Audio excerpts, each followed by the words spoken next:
Check, check.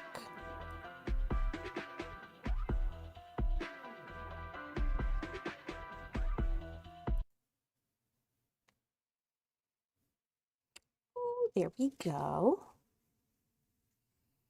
Hello. Oh, I gotta center myself. There we go.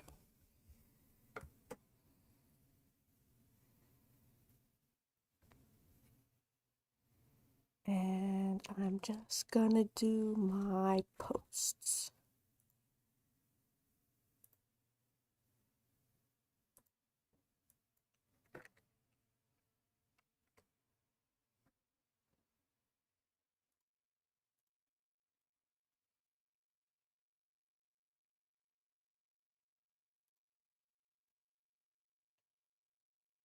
Whoa, we have so many folks here.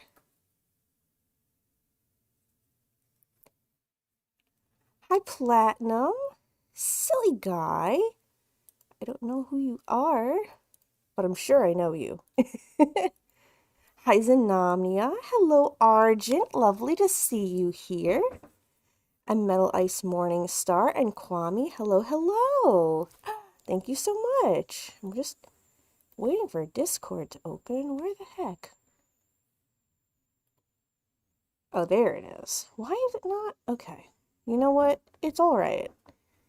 Technology.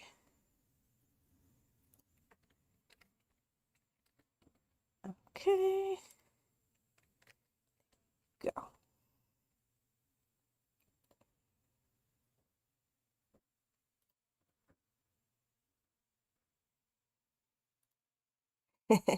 All right. My due diligence is done. Hello, everyone. I know a weekday stream is a bit out of the ordinary for me. I tend to stream on the weekends, but today is not exactly an ordinary day. And I appreciate everybody coming by, saying hello, spending some time with me. Yeah, Platinum, you better check that Discord notification. It might be something important. Also, let me know if the audio needs to be adjusted. I think my mic is pretty well centered. But yeah, hi. Oh, and our little friend Streamlabs bot is already botting away. I probably should have turned that down a little bit. It can be a bit overzealous with the messages, but it's all right. I hope everybody's having a great day so far. I certainly am. I don't really have too much planned for this stream. It's not going to be as structured as my Shatani Plays streams. So we're pretty much just going to be hanging out, chilling, vibing. I might play a little bit of a game with you folks because you know me, you can't keep these paws away from games for very long. I do have an idea for what game I would like to stream if we do get to that point. But as of right now, I just kind of want to like say hi and talk to people. Oh, we know. Oh no, Streamlabs, no, we don't have a special guest today. I forgot to turn that off from the last time I was streaming, which was actually all the way back in December for the Unwrap Up 2024 stream that I did with Mika. Star, hi! Thank you so much. I'm so glad to see you here. The stream was actually started slightly late because I have something that is supposed to be delivered today, and I was hoping to be able to show it off on the stream, but it didn't come before 3 p.m. So I'm kind of going to be checking my notifications during the stream because if it shows up, I'm going to pause and run out and grab it because I want to show you folks. I'm so excited for it. But hopefully it will arrive within the next like hour and a half. And if it doesn't, I'll be certain to show you later on, as I always do. Yes, yes, hopefully it does.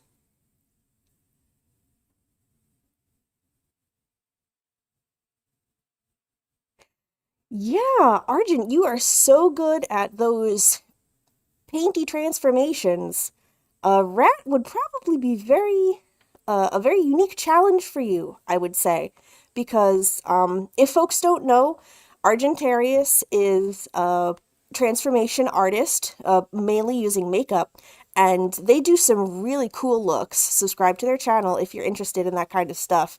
They are very much known for the zebra, but they've also done a great cheetah, and most recently, the wolf from Okami. And these are all creatures and characters that have very striking, markings that are hallmarks of that species or that character. And rats can have markings, but they're kind of like domestic cats in that it's not inherent to the species itself. Like, you can have a rat with a variety of different coat colors, especially fancy rats, but people don't usually associate that with rats. They think of just a gray or even a white or a black rat. So, yeah. I might jump scare the delivery person. I don't plan on doing it, but it could happen.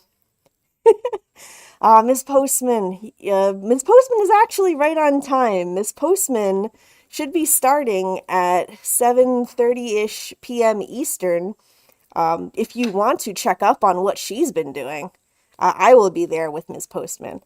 For folks not in the know, actually, I don't think I've talked about this before, which is weird because I feel like I should have. But in any case, you may have noticed that my Shatani Play streams, or the streams where I am in fursuit, are a little bit few and far between these days.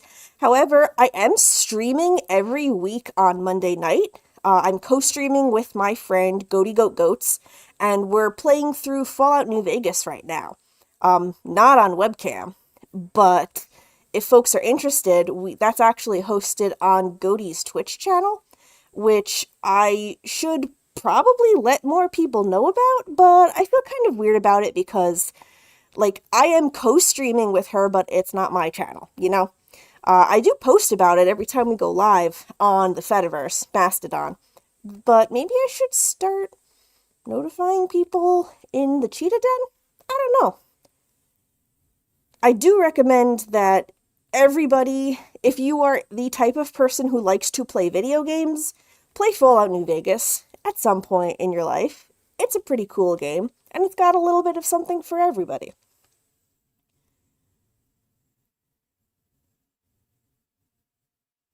Oh, I'm sorry to hear that, Metal Ice Morningstar. I'm wishing you all the best. Hello, Francis. City Skylines. I have not played City Skylines. I haven't even played SimCity. The closest to that game that I've played has probably just been Zoo Tycoon or even Planet Zoo. But I definitely don't mind a city management type of game. I've been doing pretty darn well, and I do have many plans for new videos in the works.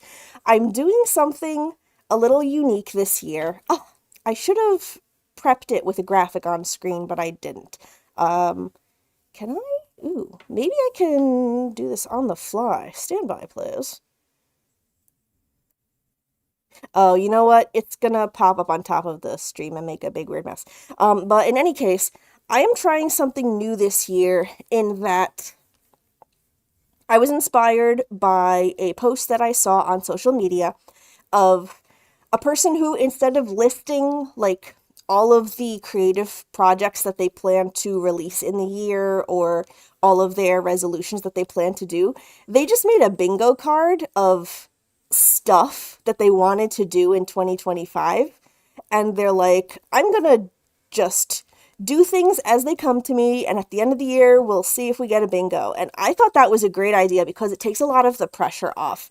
So I made one of those bingo cards for myself, and I've been kind of like knocking things off of it here and there, and it's really fun because something that I personally have noticed about myself over time is I will announce that something is happening, but then if there's any sort of delay or slip up, or if it just sort of gets on the back burner for a bit, people are expecting and anticipating that, and rightly so. But then we get a lot of folks asking, like, oh, whatever happened to this? Whatever happened to that? And I have to explain, I'm still working on it. I just, 10 other things popped up in the meantime, and I gotta wrangle those beasts before can get back to this one. And then people are like, oh, but then what about this one and this one? And yeah, I am a creative cheetah. There are so many things that I would love to do, and I always have like 6 different pots simmering on the burners. Though, one thing that I can talk about is, yeah, I feel comfortable talking about this. I have probably the next video that you're going to see from me, which I hoped to have on my channel before this stream, but didn't happen, as life does, is a video talking about a recent art piece that I did combining fursuiting and VR. I did a photography project and I entered it into the Japan Meeting of Furries 2025 photography contest. And I wanted to talk a little bit about my process behind creating that work, since it's something unique and I don't really see a lot of other furries doing it. I wanted to kind of try my hand, or my paw at it rather. It was a very interesting process and I learned a lot. I'm sure other people have a different process for things like what I did, but I'm a beginner. And so I just wanted to kind of talk a little bit about how it came to be, especially since folks don't really see stuff like that too frequently. And yeah, I could just present the work on its own. And in fact, if you follow me on the Fediverse or Instagram, you will have already seen that work. It's called Windows to Another World. Hello, Sponst. Hello, Owlor. Hi. Just checking on the chat as I am speaking. So yeah, you can already see that work, but I do want to make a video talking about how it came to be. Also, kind of a surreptitious way to get more folks into VR creative projects, because I'm having a lot of fun with Resonite VR, and I'd like to get more furries into it. It's not as well known as VR Chat, because VR Chat is like the big thing, but Resonite, I prefer to VR Chat for a variety of reasons, and I feel like with more folks learning about the platform and trying it out, we can maybe get some more resources there and sort of show the community that there's a call for it. Like, there used to be online free conventions on VR Chat and Neos, Neos being a program that still exists, but it was sort of the predecessor to Resonite. There was a schism in the creative development, and due to that program, Neos, going full hog into the cryptocurrency type of deal.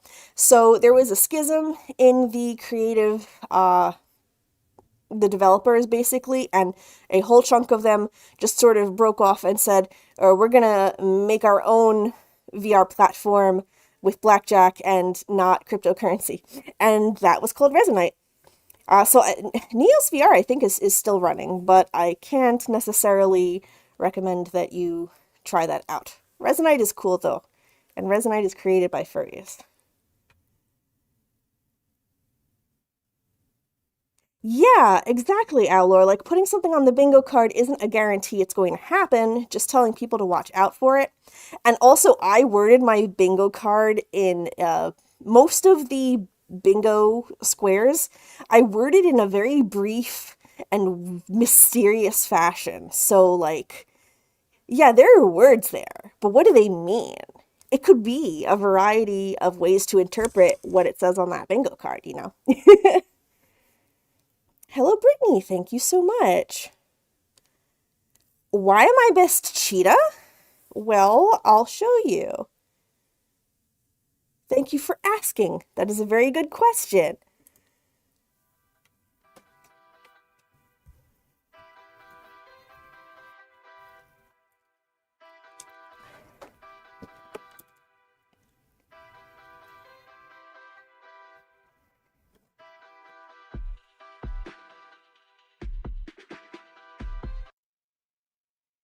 I am Best Cheetah.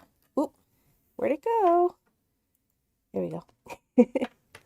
I am Best Cheetah because I have the badge to prove it.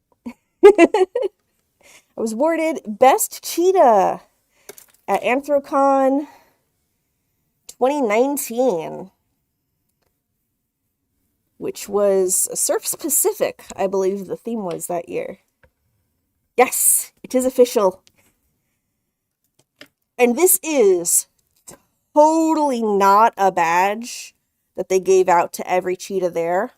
Okay? It's totally just for me. Nobody else, right? We have fun. Yeah, Arjun, if you've been wanting to try VR, there's really no harm in it. One thing that I can say about Resonite, having tried both Resonite and VR Chat, I'm sure that VR Chat is great for folks who want a specific type of VR experience. VR Chat is the biggest one, for better or worse. However, one thing that I can say about Resonite that I enjoy more than VR Chat is in Resonite, you can jump right in and immediately start using whatever avatar you would like. So if you are a furry or if you are part of an online community, you probably have a persona or a character that you use to represent yourself. And if you are trying out VR, you'd probably want to be that character instead of like a default character, you know? For me, that was one of the driving forces to want to try out VR. VR Chat does not allow you to do this until you are active in the program for an amount of time. And they don't tell you what that amount of time is. So I gave VR Chat a fair shake. I went to a couple meetups in VR Chat. I spent I think about 10 hours in the program, and I still did not hit that invisible metric to be able to use my own avatars. And that really put me off of VR Chat because that was one of the main reasons that I wanted to try it out. And the program kind of holding that away from me didn't really sit right with me. I wasn't enjoying myself being a default character. I had an avatar that I wanted to use, and why can't I get into the game and use this avatar that I paid for right away? Like I said, other people may not have that problem. That was one of the problems that I had. Also, the clientele of each game has its differences. In Resonite, I can say that there are fewer people under 18, and there are fewer trolls. Much of that may be due to the fact that it is simply a less popular game than VR Chat, so just the volume of players is lower, therefore following the laws of ratios and all that, there will be fewer problem causers. But also, since the learning curve is a little bit higher to get into Resonite, it kind of knocks off that whole lower common denominator of individuals who play free games on Steam. We'll phrase it like that. So yeah. Also, since the program is created by a furry and has a lot of furries on the development team, you know, it's got a bit of a reputation for having a lot of furries in there. And hey, I'm a furry. I like to go places where the furries are.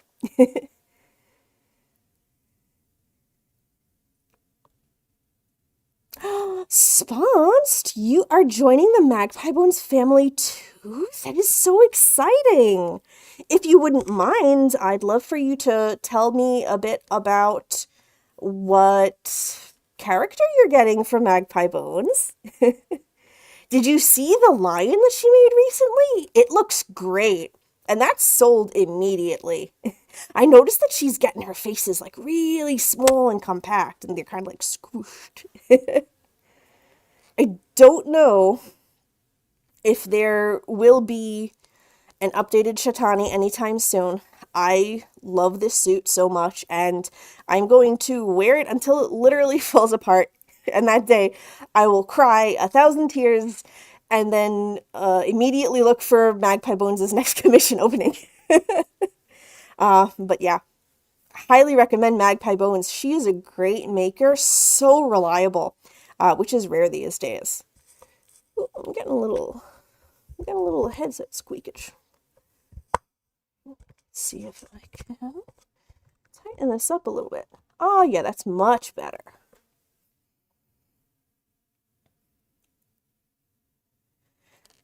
Headset to recommend. I use the what's it called?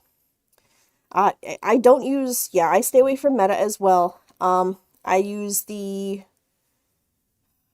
what is it, the Oculus? The Steam headset. Apologies, I was not prepared with my note cards. Mika got me the VR headset as a gift, so I didn't actually buy it. Valve Index, that's what it's called, the Valve Index. It's over in the other room right now, but I recommend it. I haven't tried any other headsets, so I cannot give you a comparison, but I like it a lot. It works well for me. I would also like to make it clear that you do not need to use a VR headset to play Resonite. You can play it in desktop mode. Also, if you're a creative person and you like building just anything in general, but also like models and worlds and stuff, you can build directly in Resonite, which is so cool. Like, obviously, yes, it would be much easier to model if you knew a platform or if you know how to use a program such as Blender. But if you don't, there are tools in Resonite and you can build whatever you want out of just like shapes. I've seen other people, I don't have that skill yet, but I would like to get there. But I've seen people just, it's like wizardry. Like they're just use their hands and they're like putting stuff together and it's like zoop, zoop, bam. They have these little tools on their fingers and they just attach everything to each other and they're like, boom, here's a hat. And someone's like, oh, yeah, I can fix that. Do. Here you go. Here's like some stairs. It's like, whoa, you just made that right in front of me. That's so cool. And yeah, I am involved in volunteering for a couple different conventions, and I have a bit of a passion project on getting them into VR, Resonite specifically, because that's where my activity is.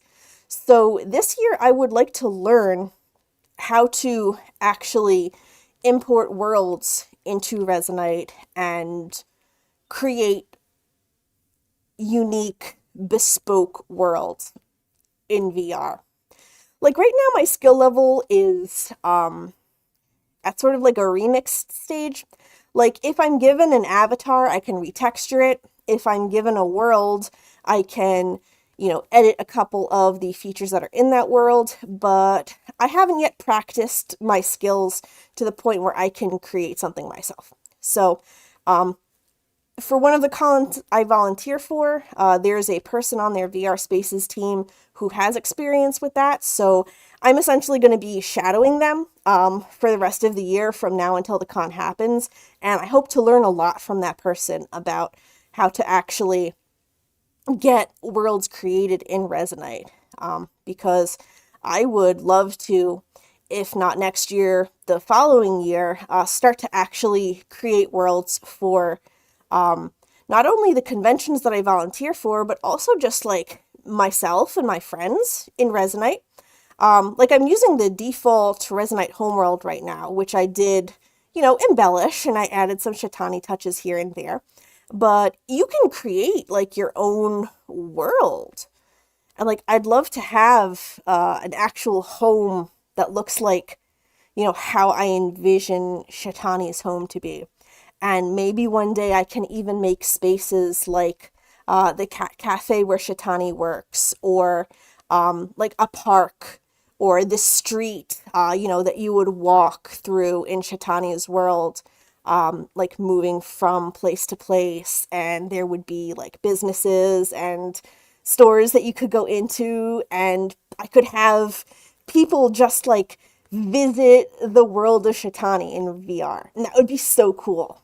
But baby steps, one step at a time. It's a lofty goal to work towards, but it makes me really excited, and I hope to do that one day.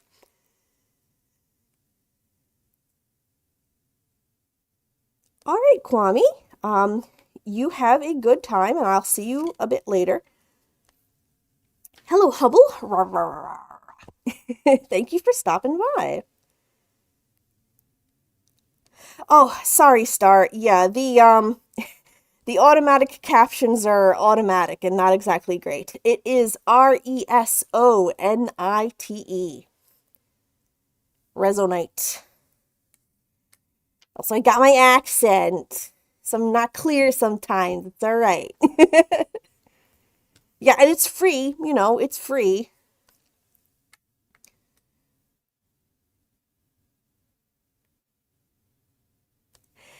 Yeah, this was recommended to me by the staff of one of the conventions that I volunteer for, the online one. They use this program during their convention since it's all streams. It was a requirement for all of the panelists to use open captions. I think it is called, let me just verify. It is called local vocal subtitles. I can get you the information later if it's something that you would like to use. And it has different levels of, I'm going to say, intensity. Like, there are different, like, there are these word banks that you can choose from, and it's like big, medium, smaller, very tiny. And which word bank you choose for the caption affects how quickly the captions come out. Like, you can see mine come out pretty instantaneously, because that was what I chose. But if I had picked a one with a larger vocab set, it might be a little more accurate with the words, but it also would have been slower. And it has languages besides English, which is very cool if you stream in languages other than English, or if you're multilingual. Thank you, Hubble. Oh, blanket burrito moment is the best.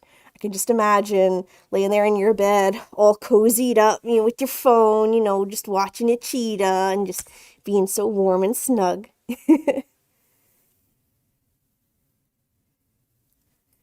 Oh, and I forgot to mention about Resonite. The community is very friendly and so helpful.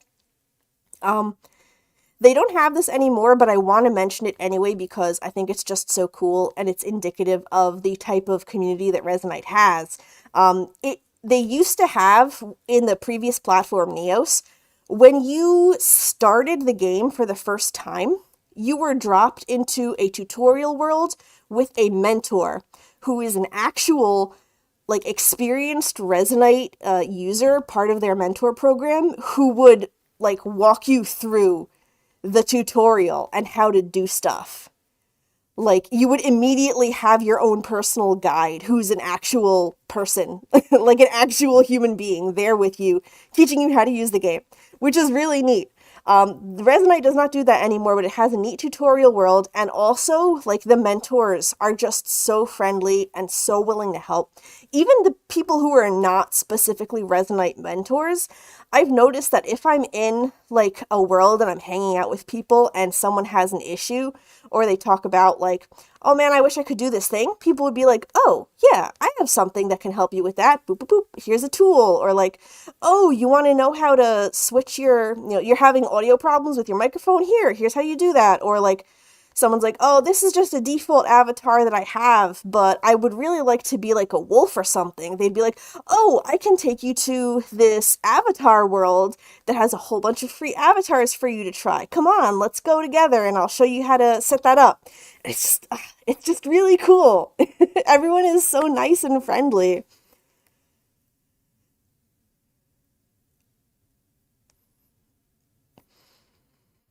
Yeah, no Mika today. Streamlabs is not correct. Don't listen to Streamlabs. Mika is here but not present. Mika is with us in spirit.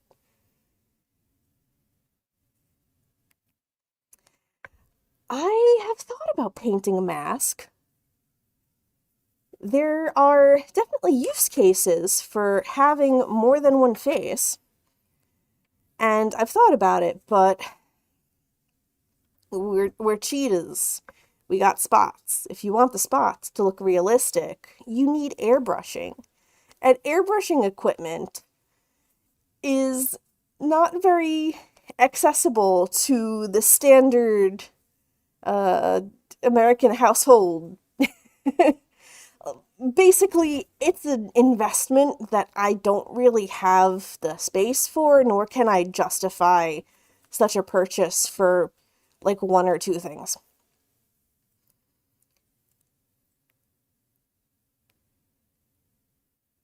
Yeah, there's a lot that folks can do with 3D printing these days. I've noticed that fursuit head bases are beginning to be made more as like 3D printed, whereas resin used to be the default. Like if you wanted a soft base, it would be foam. That's still happening. But if you wanted a hard base, it would be resin that you'd buy. Nowadays, it's more 3D printed plastic. Um, and those definitely have improvements over the resin. They're less brittle. I've noticed that it's also, obviously, since it's 3D printed, it's so much easier to get a specific shape that you want. Um, Another thing I admire about 3D printed bases is folks often put like ventilation holes in them, not only for ventilation, but also to help keep it lighter, which helps a lot with wearability and the duration of being able to wear the fursuit, which is so neat. Soft 3D printed bases out of TPU. That's very interesting. I would also wonder, like, I feel like I've heard some things about TPU possibly having, like, chemicals leaching out, but I might be conflating that with something else. In any case, if you're wearing a fursuit head like that, you will almost certainly be advised to wear a balaclava under it anyway, so it's not coming in direct contact with your skin.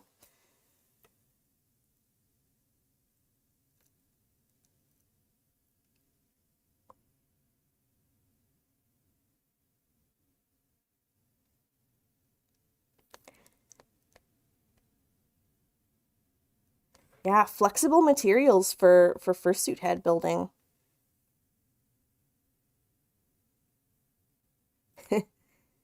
I know that balaclavas are recommended. I can't actually wear a balaclava under my suit head because of my hair, but if I could, I probably would. It'd help keep the inside a lot cleaner. As it stands, I just soapy water every single time I wear my fursuit, and then I spritz it down with the alcohol spray. Magpie Bones' new heads have a balaclava built in. Mika's head is like that, but it's attached. So she wears a separate balaclava underneath that to take off and wash.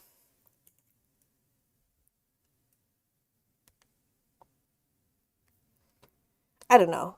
I never really got the fursuit heads that have the balaclava built in. It's like sewing your underwear to the inside of your pants. It doesn't make sense to me. Like, for the fursuit heads that are not specifically built on top of the balaclava, like a construction method. Like, I'm pretty sure that's why Magpie Bones does hers now, because her heads are soft since I think 2020 or 2021. She revamped her style and they're all soft now. She doesn't use resin in them anymore. So she builds them on top of a balaclava. I think that has to do with the structure. But I do know that like your standard like foam based fursuit heads, sometimes makers will line it and they'll like sew a balaclava in. And I'm like, why do you want to do that? Because it's it makes it harder to wash, but that's my prerogative. I have not actually worn a fursuit head other than this one, so maybe it works better in practice. I don't know. I just feel like if I had a suit head like that, I'd probably wear a separate balaclava underneath it just to be safe. I don't know. I haven't actually tried it. I just kind of assumed that it would mess with the structural integrity of the balaclava too much because it needs to have openings for the eyes, it needs to have openings for the mouth, and it needs to have like the whole like this part of it open for the hair. And by that point, if you cut so many holes in the fabric, it would just be like this part, and I feel like that would just fall all over the place and fall apart. I don't know. I haven't actually tried it. If you want to try it, go ahead. Be my guest.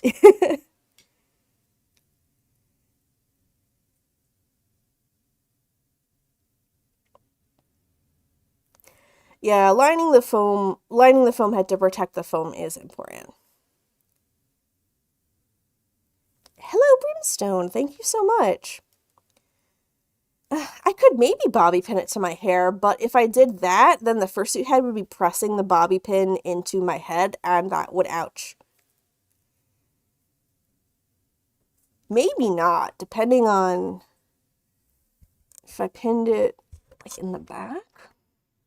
I don't know. Prosthetic grade silicone for cushioning between the base and the skin. Ooh, that sounds fun. One thing that I can say is that if you're a weirdo like me who wants to wear the same fursuit for over 10 years and you're using silicone, there is a phenomenon called silicone rot that will happen not only with silicone, but with like anything that uses latex because it is an organic material. Um, that if you are a cuckoo banana like me and you decide to try and wear the same fursuit for a very long time, eventually after 10 years or so, the silicone is going to get this unique quality where it starts falling apart and getting like sticky tacky and sort of eating itself from the inside out. Uh, if you notice that I don't really wear my Magpie Bones feet paws anymore, that is because they are turning into icky goop. And I've asked other Magpie Bone suitors about that, and they're kind of like, yeah, that happens. It's just because of the silicone, and you can't really do anything about it. And I'm like, shoot, darn. So that's why I commissioned an outdoor set of feet paws from the Forgotten Imp, because my Magpie Bones feet, like the tops look great, but I can't even wear them for pictures because when I put them on, like if I take one step, my foot sticks to the floor and then pulls up, and then there's just like stuff under there, and the black gets on the floor or the curtain or whatever I was stepping on, and it's like, no. So I could only wear those for photo shoots where I guess like I'm sitting on like a bed or something and I never put my feet down on anything and I only show the tops of my feet to the camera, which is a very unique edge case. So my Magpie Bones feet paws are pretty much retired at this point, but thankfully, it hasn't started happening to the hand paws yet. I'm not sure what the difference is because obviously they were both made at the same time. Maybe it has to do with wear and tear. Maybe she used more latex on the feet than the hands. I don't know. But in any case, mine was a specific thing that she was trying out because I remember when I commissioned my suit, she asked me if it was okay for her to use silicone latex, and I said yes. So I did agree to it. I kind of didn't really plan to be wearing the fursuit like for over 10 years. I was like, that's a problem for future Shitani. So now it's future Shitani's problem. All that to say, that might be something to keep in mind if you'd like to use silicone in a fursuit head, though maybe that just has to do with the specific type of silicone that Magpie Bones used for that like 3-month period in 2013, because she definitely didn't use it in other suits after that. I figured it had to do with just like an allergy thing because latex allergies are common, but it might have also been the other thing. So who knows? Yeah, Francis, your white rabbit is not going to have any silicone in it. He's going to be great. And he is great. And he looks great. And you're great. And you're awesome.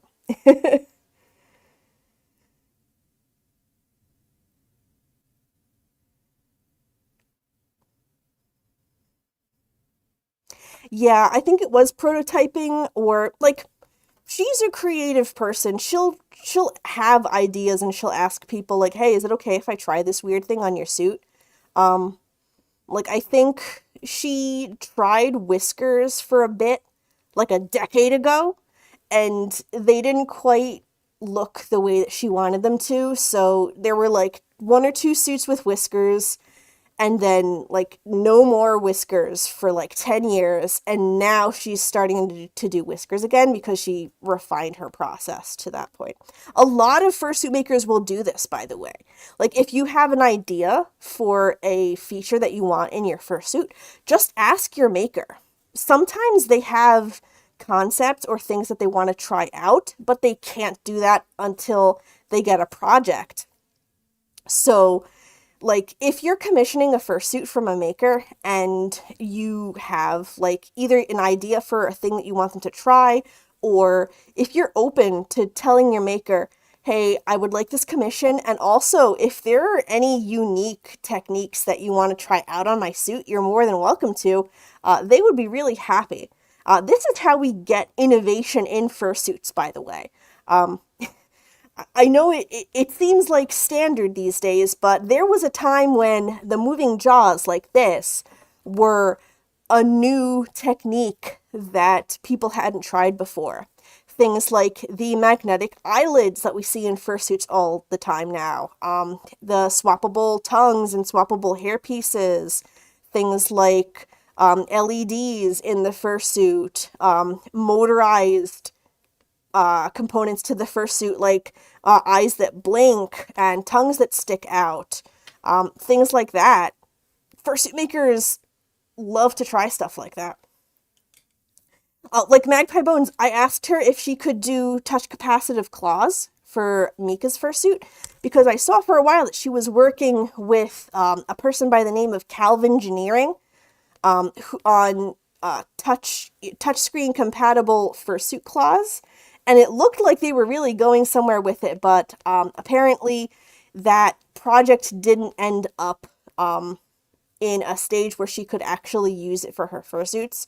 I think Calvin Engineering like sells those claws, and you can use them and buy them if you'd like. But just the way Magpie Bones builds her paws, they wouldn't really work out. So she couldn't do that for Mika's fursuit. But I did ask about it.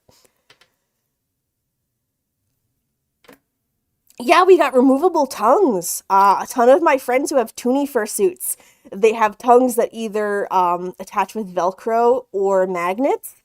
And you can just like, you have like a normal tongue, and then like a little blep tongue, and then like a really long tongue.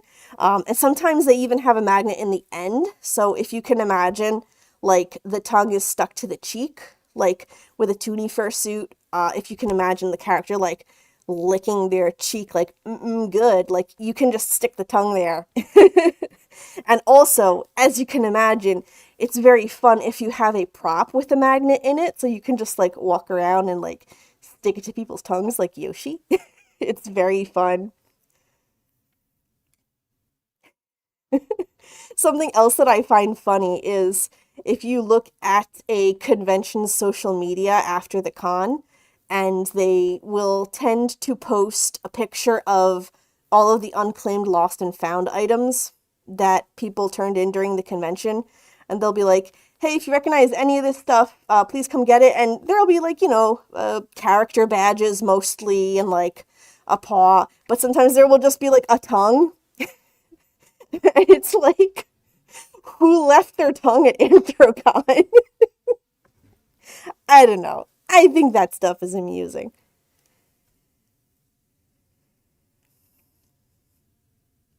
Well, Hubble, I don't know what your fursuits look like. If you would like to show me them, please do, because I'm interested.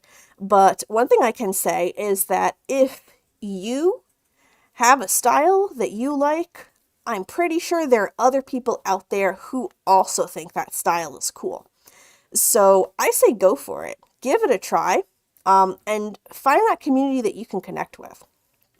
Like, I chose a style of fursuit that was not super mainstream at the time. It actually put me off of getting a fursuit for a while after I became a furry because all I ever saw was one type of fursuit, and I was like, oh, that doesn't really jive with my fursona, so I guess I'm not really going to be a fursuiter. Until I discovered that, oh, there are actually other kinds of fursuits that you can get that don't all look like this. And I was like, whoa, that's so neat. So you can cater to the audience of people who thinks your kind of style is cool. Like there's a really cool fursuit maker who I just found out about the other day. Let me get their link for you because it'll be a lot quicker than me trying to spell the name and having people type it in and stuff.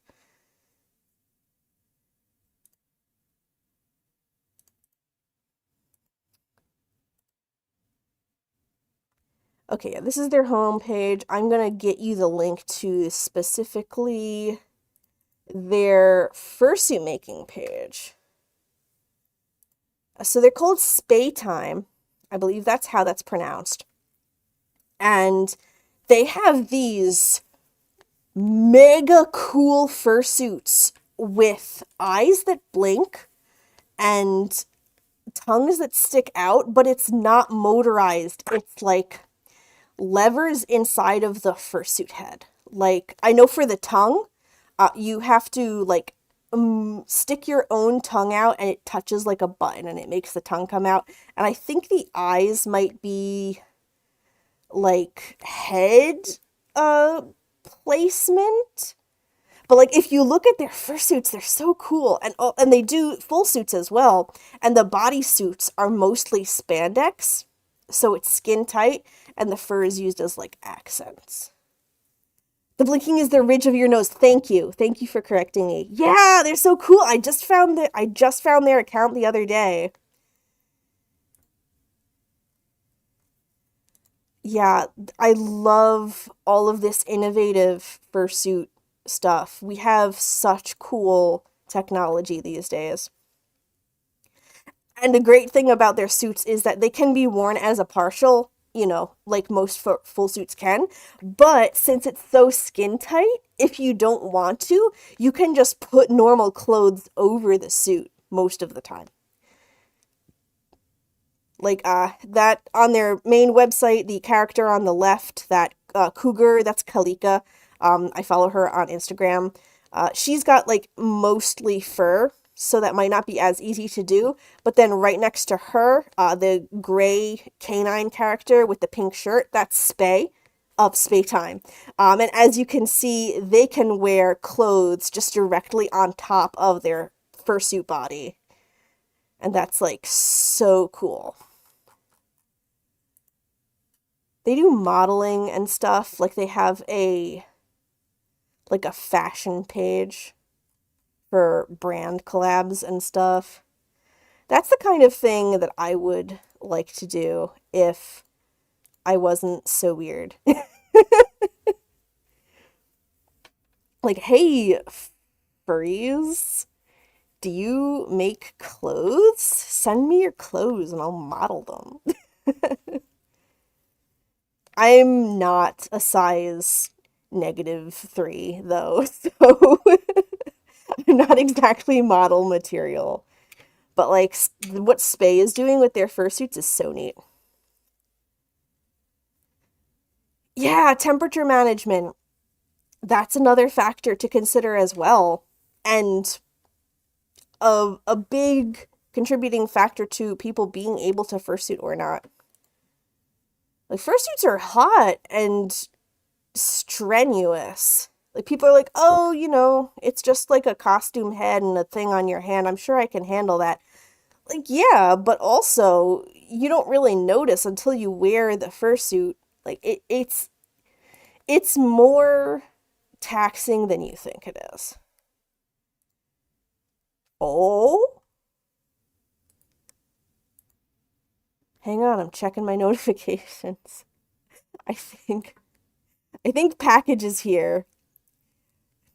Okay, am I actually gonna do? Yeah, I think I'm actually gonna do this. Okay, I'm gonna go get package, and y'all hang out and talk amongst yourselves for a couple minutes, and I will be right back.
Oh my god, I always forget to put my headset down first. Hello, I'm back. I hope everybody took the break to like go to the bathroom and get a drink and all that fun stuff. Um, Cody takes breaks during her streams, which is something that I probably should start doing because it's helpful to everybody. Ooh, Sponst, I hope I didn't just miss you. Thank you for stopping by. Great talking with you, and have a great rest of your day. Anyway, yeah, I took the time to do a couple more housekeeping things because I saw that people were sending me messages about stuff. Can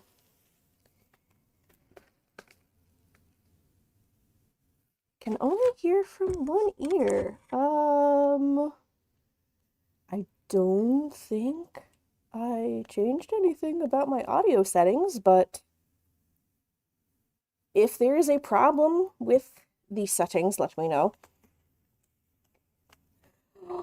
Cat. Argent has cat. Yes, cats, notorious break blockers since time immemorial. Anyway, yes, I have package, and I am so excited to show you what is in package.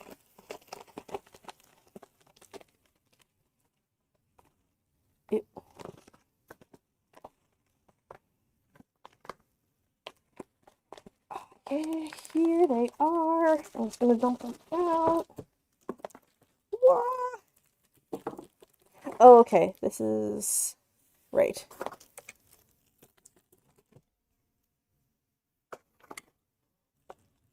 No, you gotta shake the wax out of your ear, Hubble.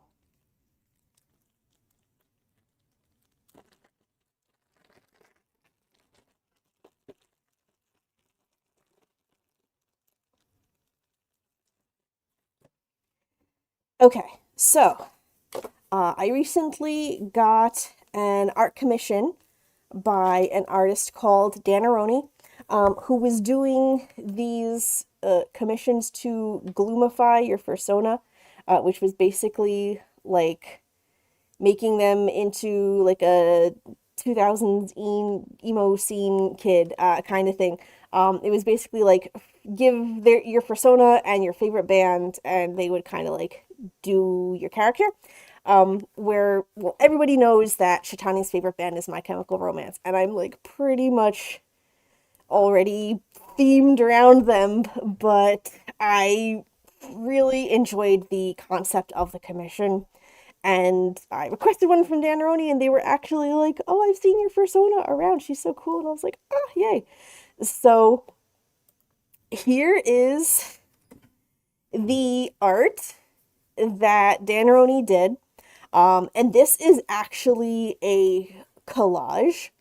The original art is in their sketchbook, but you can see that it's traditional media, and they also put like a bunch of stickers and physical media around, and it's just so cool. Yeah, I love it so much. I love how they interpreted Shatani because I have the alternate hair dye as one of my options on my ref sheet, but they did like a split of like red and purple hair, which is so cool. Like now I want to do that for my actual hair.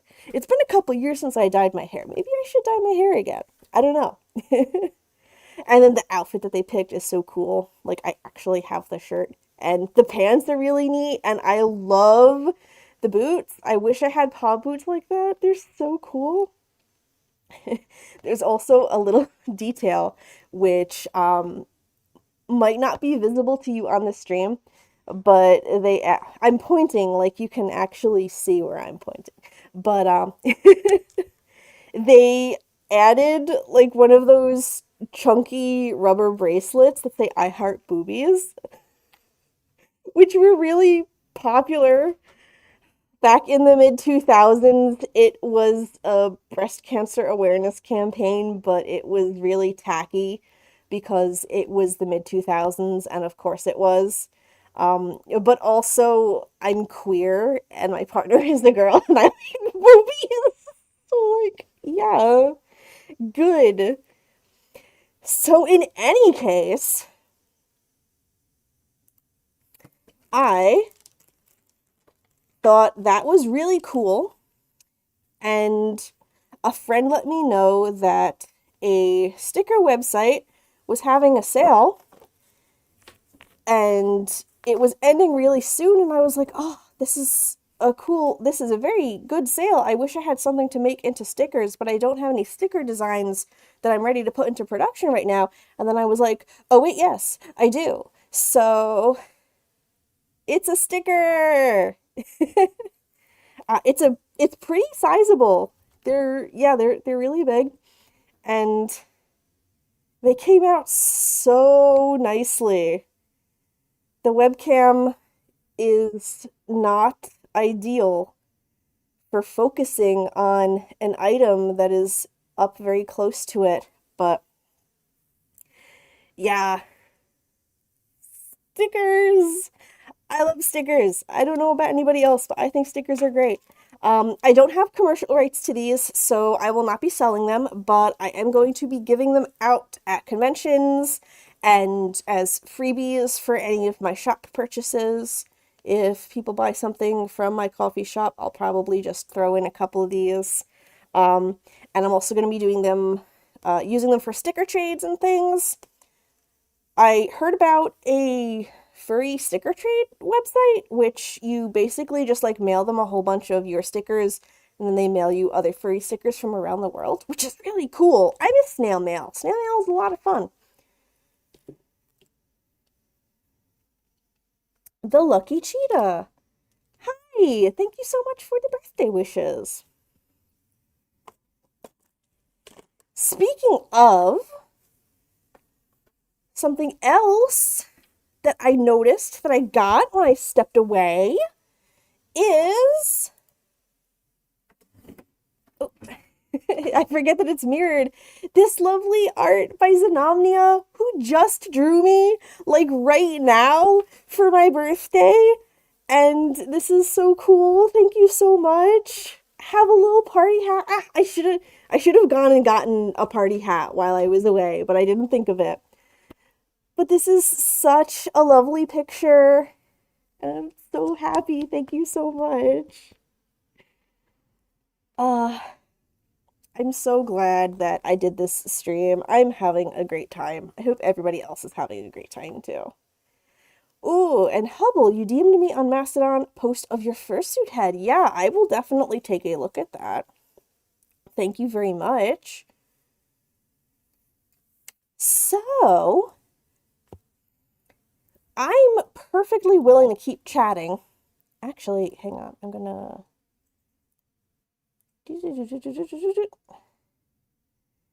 I normally have my talk sprite in the bottom corner there, but I don't need it right now because I am in fursuit. So we're just gonna have birthday Shitani hanging out down there. Oh, Morris, your birthday is on Thursday. Congratulations, birthday friends. When I was growing up, I had two other friends whose birthdays were each 2 days apart from mine. So it was in like a row, and it was really fun. I'll always remember their birthdays too, for that reason. Now, I know there's a whole thing about the month of February, like sucking because it's cold and short and whatever, but I don't know. I always thought February was a pretty cool month because it has Valentine's Day. And if you're into Valentine's Day, that's cool. If you're not into Valentine's Day, it's discount chocolate and candy day, which everybody loves candy and chocolate. It's got the heart and the love theming, so everything is red, which is really neat because red is one of my favorite colors. Also, it's wintertime and there's not much going on. So if you have a birthday in February, everybody can come to your birthday party because they don't have anything else to do. That's how I rationalized it anyway. Aw, thank you, Lucky Cheetah. Take care. Have a good rest of your day. How did greeting the delivery person go? I'm not going to talk about that. Use your imagination. I'm sure that it will be sufficient.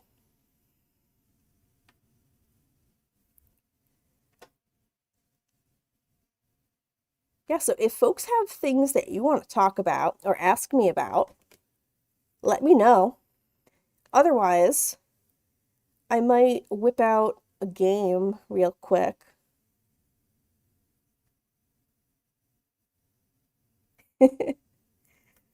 God, imagine if I greeted the male person like that.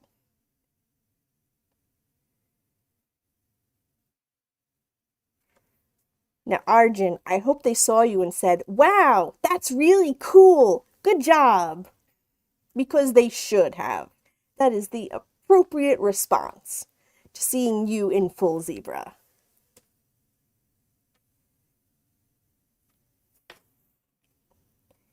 I'm just gonna check the chat, make sure that I haven't missed anything.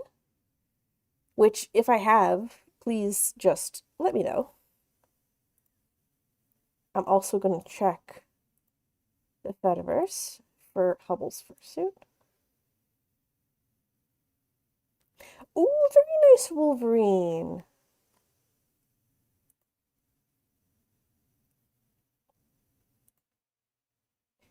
Oh, and the fur can come off and be washed. That's so neat.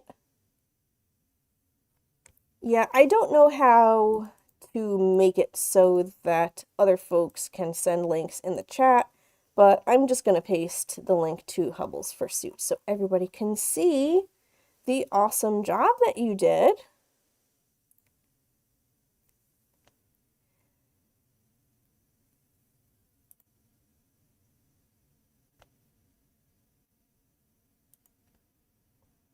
And that fur is removable, by the way, for washings. Very cool feature. You should be very proud of the fursuit that you made. I hope you are.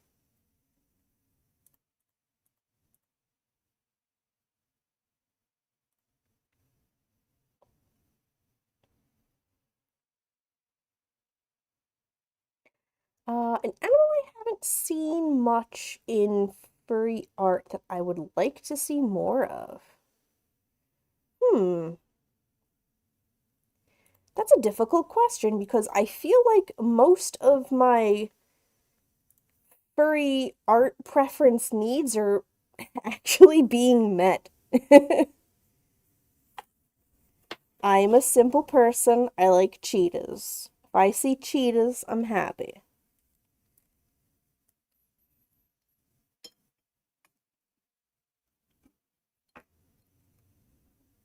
Maybe, I don't know.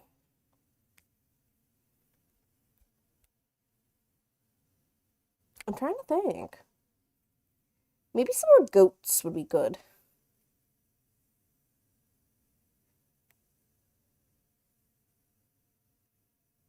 Or Wolverines, like Hubble. Not Wolverines like Wolverine, the Marvel character.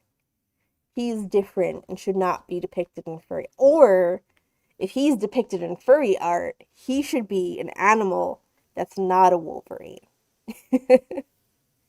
Because that's his whole deal, right? He is taking on the identity of the Wolverine, which he can't do if he's a Wolverine himself. Like, I think there was something with the recent Deadpool and Wolverine movie where, like, they were shown as animals. Maybe that wasn't official and I'm just thinking about, like, fandom depictions, but I'm recalling something relating to Deadpool and Wolverine where, like, there was an animal version of them or, like, a cartoon version of them or something, and they didn't pick a Wolverine for Wolverine, and people were like, what? Did they like forget that the Wolverine is a real animal? The Wolverine's right there, but no, he wouldn't be a Wolverine if he was an animal because that's his superhero identity that he's putting on. Like if Batman was an anthropomorphic animal, he would not be a bat. He would be something else, and he would dress up as the bat and take on the bat persona. That's my interpretation of it anyway. Others are welcome to chime in with your opinions, but that's how I see it. Like, yeah, in Spider-Man's universe, he's a bug. Sure, yeah, whatever. As long as it's not a Wolverine, he can be whatever he wants, and then he can, like, the Wolverine is going to be his superhero identity. Like, imagine if there was a superhero that was just man, and his whole thing is that he's a man and he dresses up like a man. Like, that would be so boring and nonsensical. Always something else, like Spider Man, Hawkeye. Not to be confused with Hawk Guy, which should be a superhero if it isn't already. Squirrel Girl. Squirrel Girl is I mean, she has the tail of a squirrel. So she's unique. She's a special case. She's like half squirrel, half girl. She's she's like a okay, I can't say she's like a centaur but squirrel because tours are a thing, but she has squirrel features and is a human. I think she counts as an echo. Maybe. Uh I went to a Comic-Con a long time ago and one of my friends cosplayed Squirrel Girl and she had a tail. I can't remember if she had ears too. Does Squirrel Girl have squirrel ears?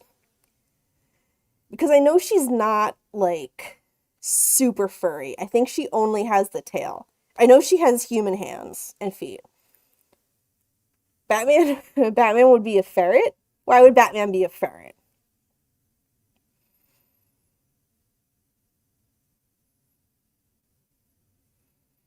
Is it because he grew up rich and so he's a mink? But then, well, no, he doesn't lose his wealth. He keeps it. That's how he can become Batman and afford all the gadgets and gizmos and the Batcave and all that.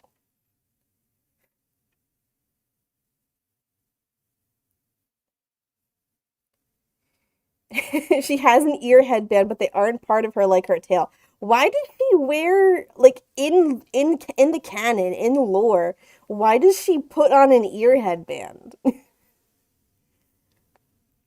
She just wants to be slightly more squirrel, but not full fursuit.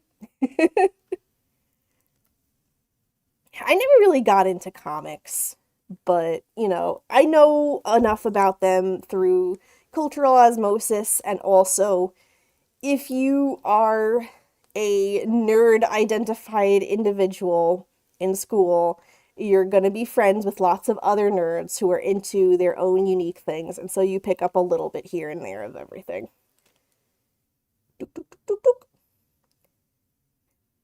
Maybe she does want to be more cute. I don't know. Now I'm trying to think of superheroes that have animal parts that are not full animal. Like, what's Spider-Man's crocodile guy?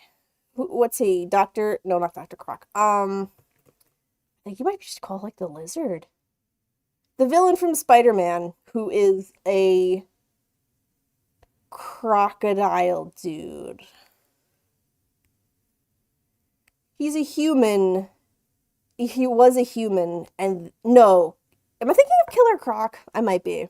I think he was a human and then he turned into a crocodile for reasons. Is Rhino actually a rhino? See, okay. I know there are a lot of different, like,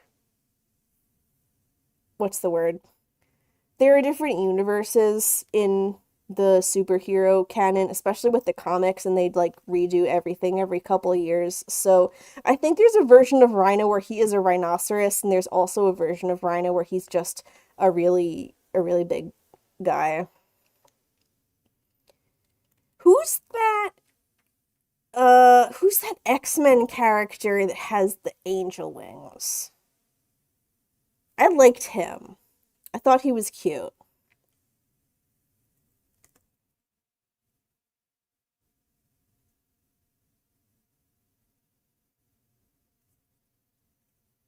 Oh, he was just called Angel.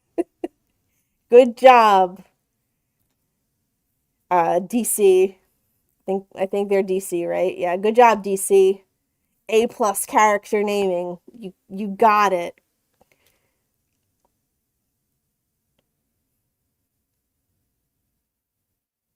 Oh yeah, that makes sense about ferrets.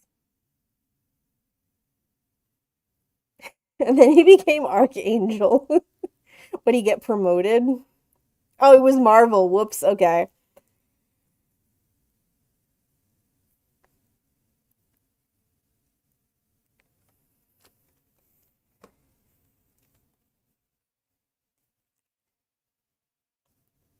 We can keep talking about superheroes and such, by the way. I just.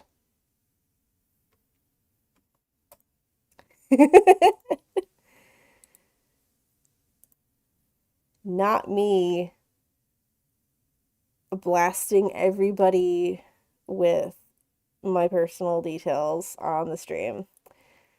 What we're actually going to look at is The Lion King.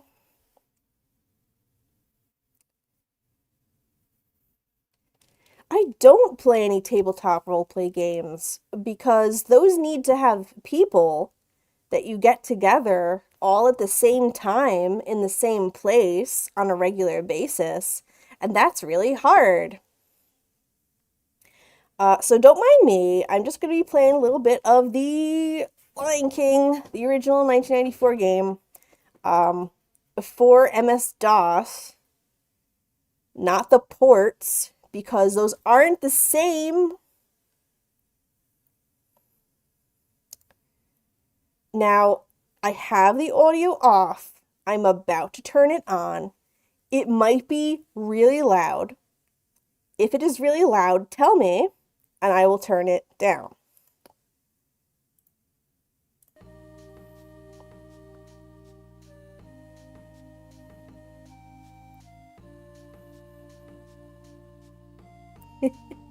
Yes, Argent, the game is notoriously hard. I can talk about that while I'm playing it. Audio is good. Okay, yeah, Virgin Interactive. Exactly. You know, Virgin used to be an airline? I think they don't exist anymore. Alright, I gotta center myself because my keyboard is all the way over here. It starts. Yes, and a phone company. And yes, this is the game from the 90s. Now, as Argent says, it's notorious for being very hard. But also, hang on. What's my, oh, there we go. I played this game an excessive amount, so I'm not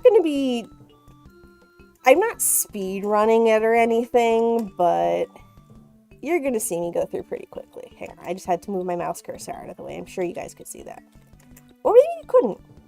I forget if I have my screen capture set up to capture the cursor.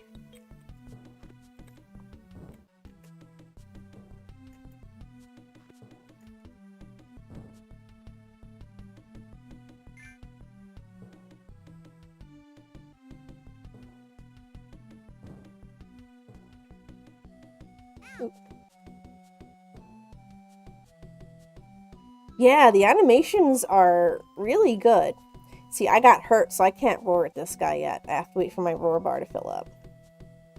There we go. You roar at the porcupines to flip them over.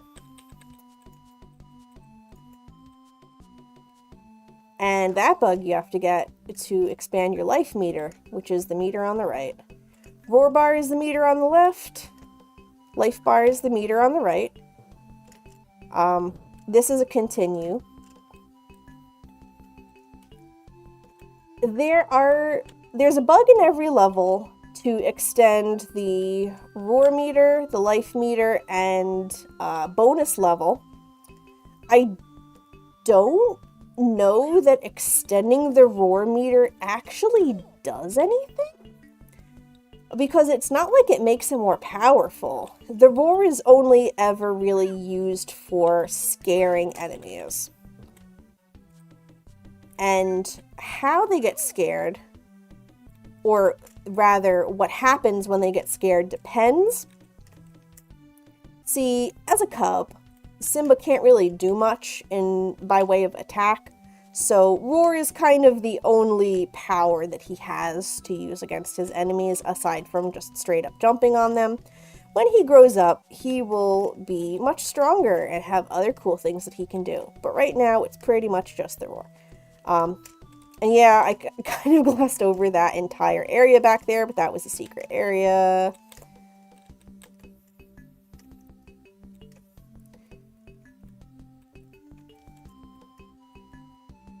The graphics in this game are very good. I like them a lot. So that, I believe, was the bug for the secret area. And yeah, that's the roar meter bug, which didn't do anything. Yeah, I don't know. There is no reason for me to kill these little lizards, but I'm just doing it for the sake of completing the level. Yeah, we'll get the last one. Why not? I used to sit here for hours and just make the leaves come down from the trees.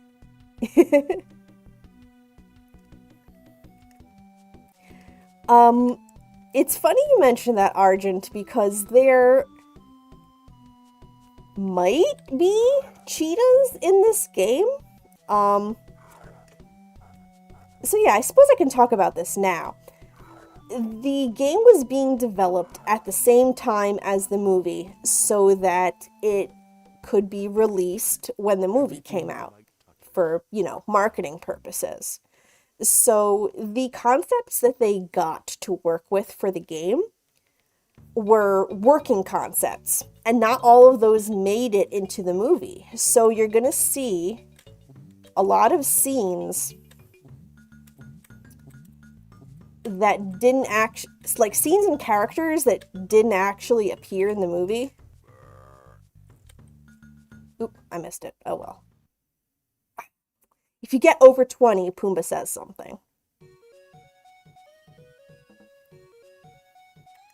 So the reason I brought that up is there are enemies later in the game that are shaped like cheetahs, but they're gray, like snow leopards, and they yowl like cougars. So depending on like what those are supposed to be, they might be cheetahs, but I really don't know. Yes, they did. Because games take a long time to make. So this level right here has a much higher difficulty level compared to the previous. This was intentional because back in the day, they didn't want players to rent the game from Blockbuster and beat it in a weekend and return it, because if you did that, you did not have to pay extra. So they intentionally made the second level of the game extremely hard to force players to spend more than a weekend completing the game. Yeah, no, I can just go over from here. So now this ostrich is not going to give me any tutorials, and I have to memorize the obstacles that are coming up. Thankfully, I played this game 900 bajillion times.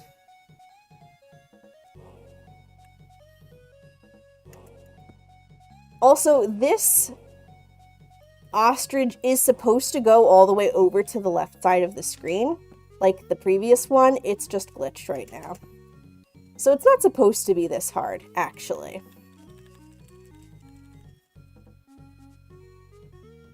So the fact that they dump you on the rhino's tail is a clue that you're supposed to just take this through one time without flipping any of the monkeys.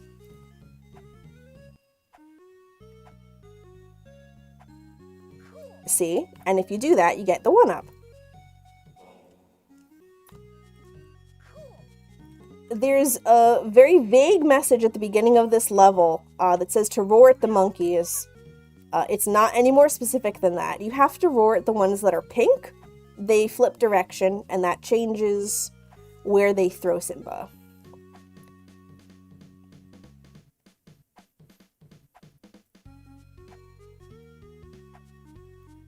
So basically, on this level, anytime you see a pink monkey, you should roar at it. Now, if I wanted to, I could go back all the way over there, but if you're feeling ambitious, there's a 1-up over here, and you have to complete the Laga Gambit. Wow. Now, before we flip that monkey back, we did change the one on the right side, so we're going to run through it once. How did the game developers know anything about The Lion King when it wasn't released? Because Virgin, the company, the game company, was working with Disney, so Disney gave them information about the upcoming movie. I imagine they did the same with Aladdin. It's cute when Simba falls. It doesn't actually hurt him, but it's a cute little animation. I think I have to flip this one back. And I think that might be it. I did not play the Aladdin game, but I heard that it also suffered from the same, I'm not going to say false difficulty, but like, they did it on purpose. So here's another bonus level. This one you're Timon. You gotta watch out for those black bugs because those will kill you. I think they're supposed to be Black Widow spiders, but they kind of just like reused the beetle body shape, so it's taller than an actual spider.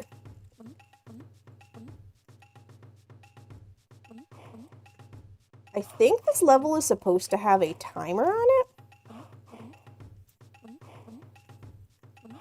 Okay, no, it doesn't have a timer. It just keeps going until you die. You gotta be a little careful though, because I forget where all the books are.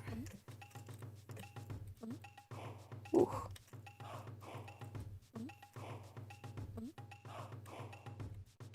So basically with these levels, these give you the opportunity to get bonuses such as continues, 1-ups that are extra lives, and I think that's pretty much it. That's not going to tell me what I got, but I did get something. Oh, look out, here come the hyenas.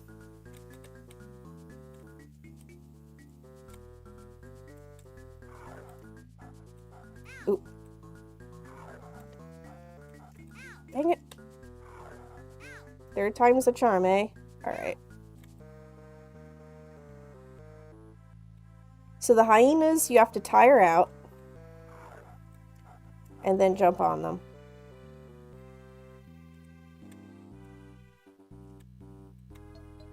Standard difficulty, the hyenas take 2 jumps to kill. Come on, come on. You know what you want to do. There you go. Okay.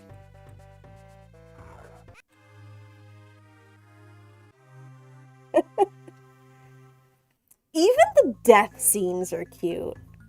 And also, it's okay because I have 7 lives. It's fine.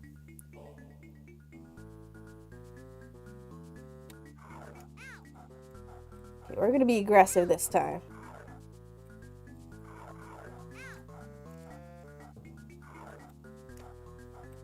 There we go. And I'm gonna run over here.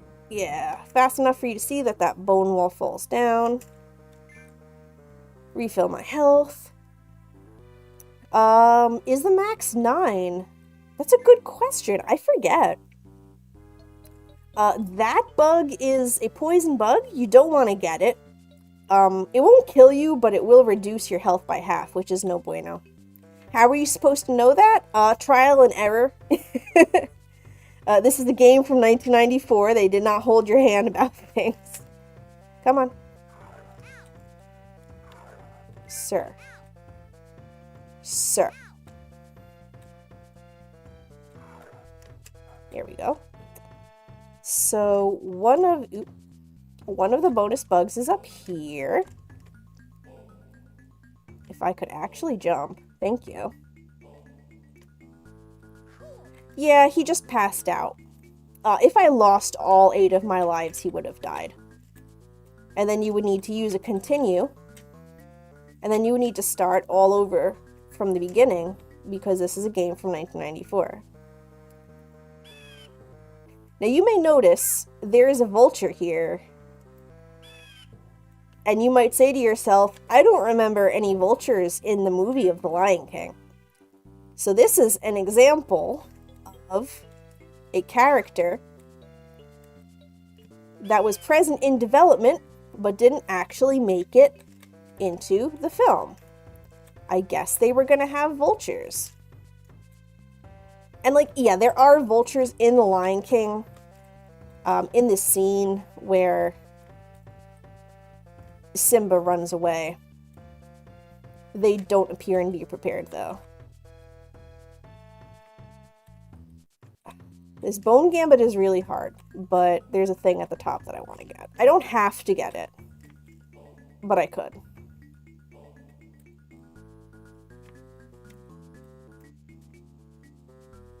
Maybe... They do look sort of like the vultures from the Jungle Book. I know that they made a Jungle Book game. I wonder if they reused some of the assets. Okay, I think I have to flip around. And then... Nope. So here, I'm going to try...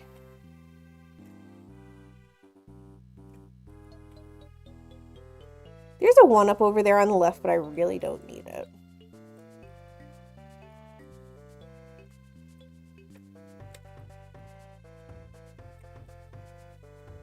I forget what's at the top here.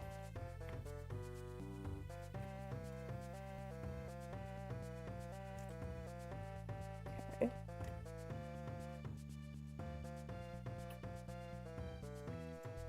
Maybe I just normal? No, then I go back on that one.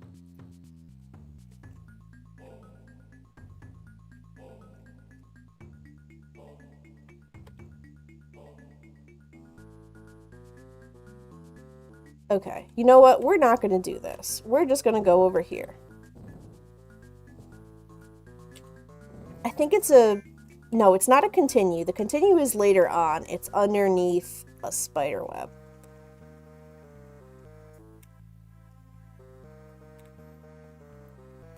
And there's a vulture down here. See him? There he is. So we're going to have to get him when we come up on the other side of this wall jumping section. Now, you may have remembered, or you may have noticed there's a blue bug up there. We'll have to remember that for later. Excuse you. Excuse you. There. Okay. The first continue in the entire level. Or checkpoint, rather. This geyser is going to come up very fast. So you have to spam the jump button, or else it will burn Simba's little tuchus.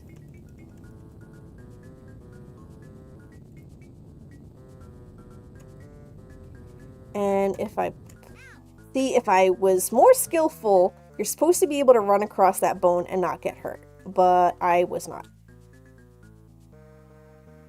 This guy's gonna come menace me.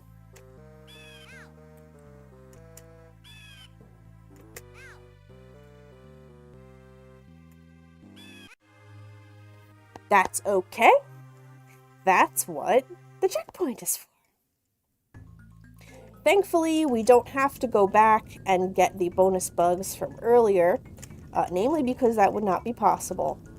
But also, we already have it. So that's good. Thank you so much for coming by, Argent. I had a great time talking with you.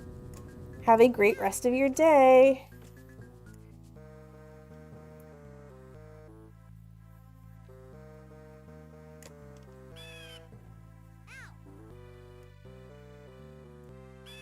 There we go.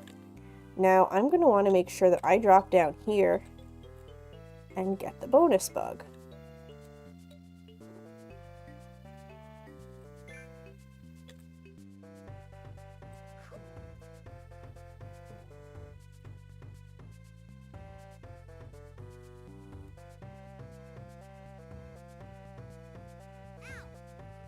So now we are back over here.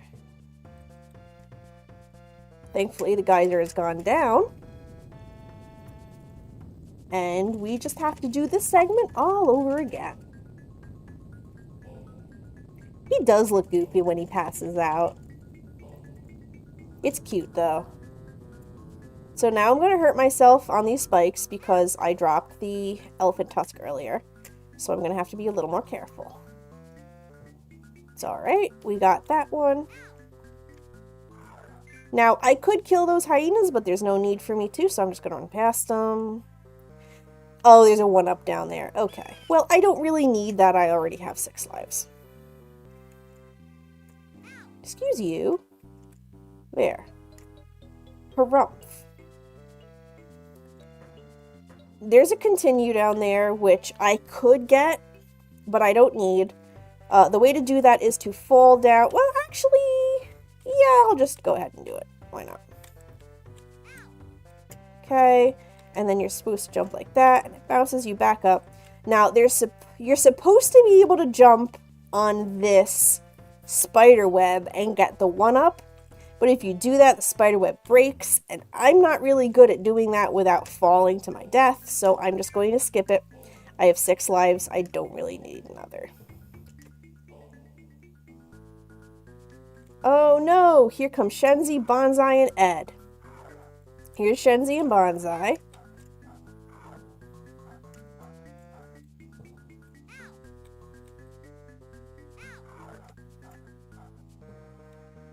And here comes Ed.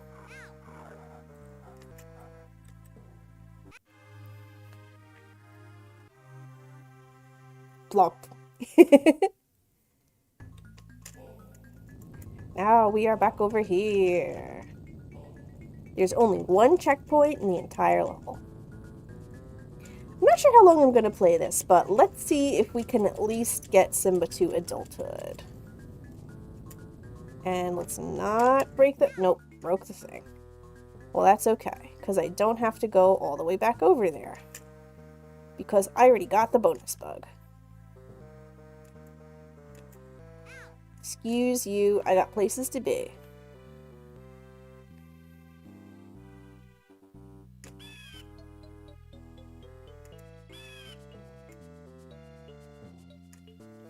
Oh. Alright. And I'm gonna try not to get hurt as much this time. Hyena 1, Hyena 2.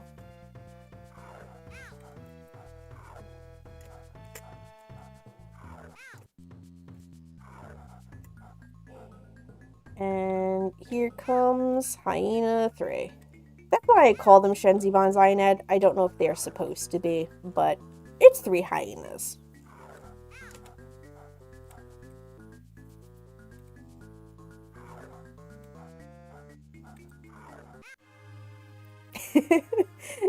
The freeze frames.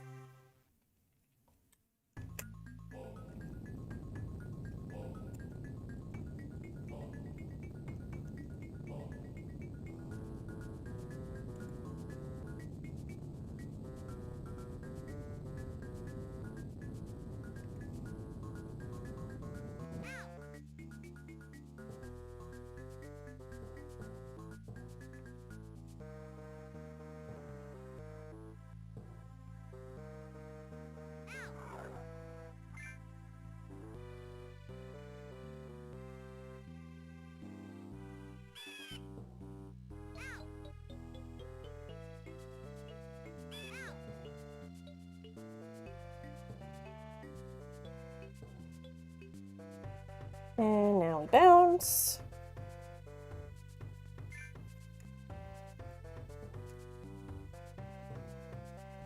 Vulture removal service. Thankfully, I did not fall down there because it would have brought me back to the start.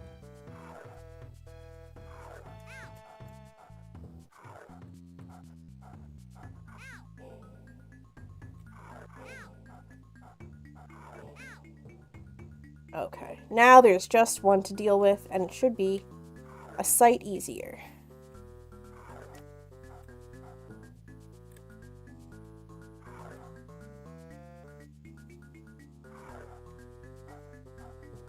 And the wall falls down. We get to see Uncle Scar. Ooh. All right, Platinum. Enjoy your dinner, and hopefully I'll see you later.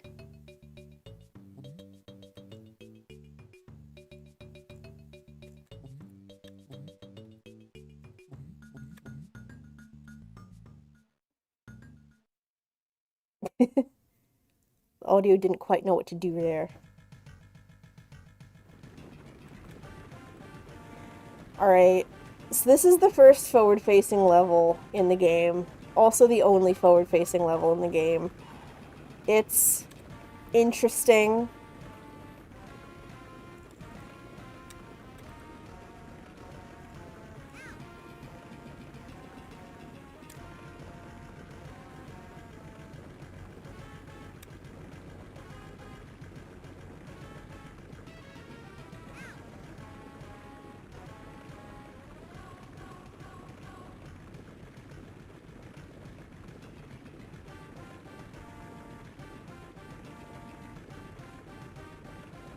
Now you'll notice there was a question mark there. The question mark is supposed to indicate that the rock appears in a random area. However, due to programming issues, they couldn't actually program that, so the rock always shows up to the right.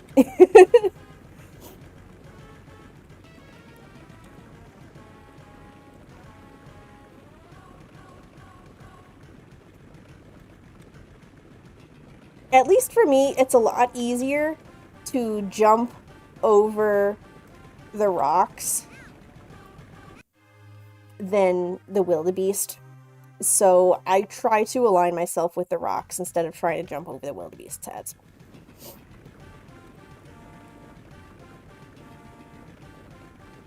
Also, this level does not have any checkpoints for obvious reasons.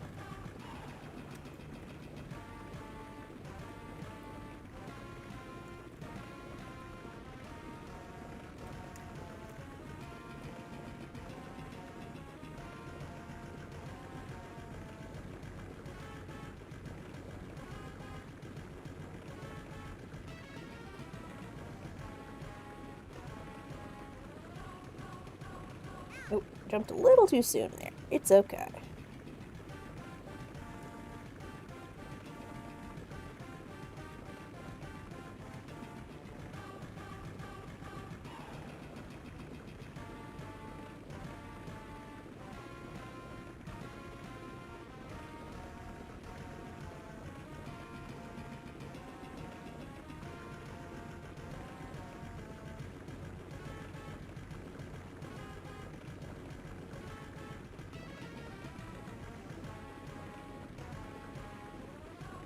Concentration.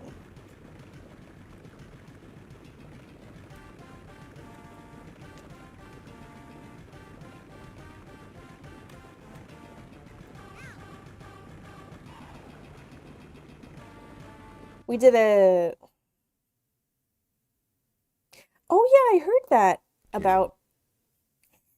Here is Scar's one line. I heard that about German kitchens. That's very interesting, Xenomnia. Congrats on your new kitchen.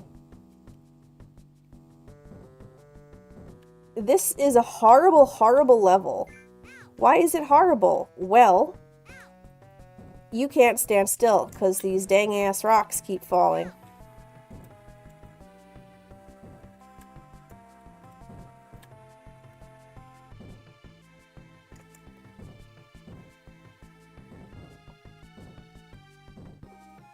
The secret is in here.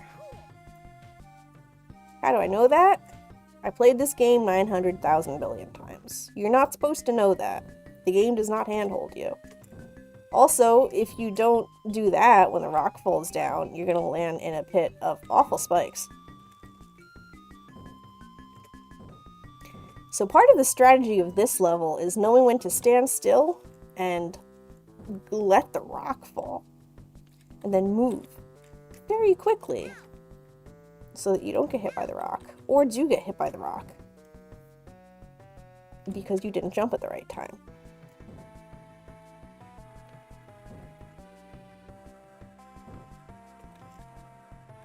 Does this level have any continues? I think it has one.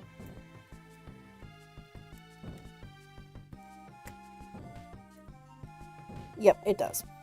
It's right after this. Okay. Is there something over there? I don't think so. Oop. Not a moment too soon. I might find myself needing that. Rip. Simba, jump! He didn't jump. I tried to make him jump and he didn't jump.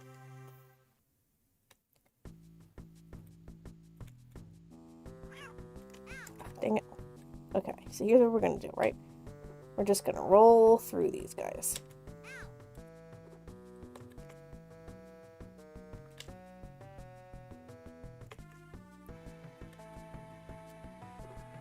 And there's another secret in there. It's an extra life.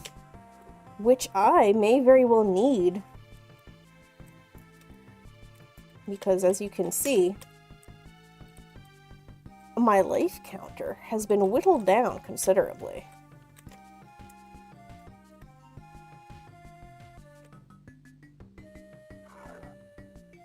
Another voice line from the movie.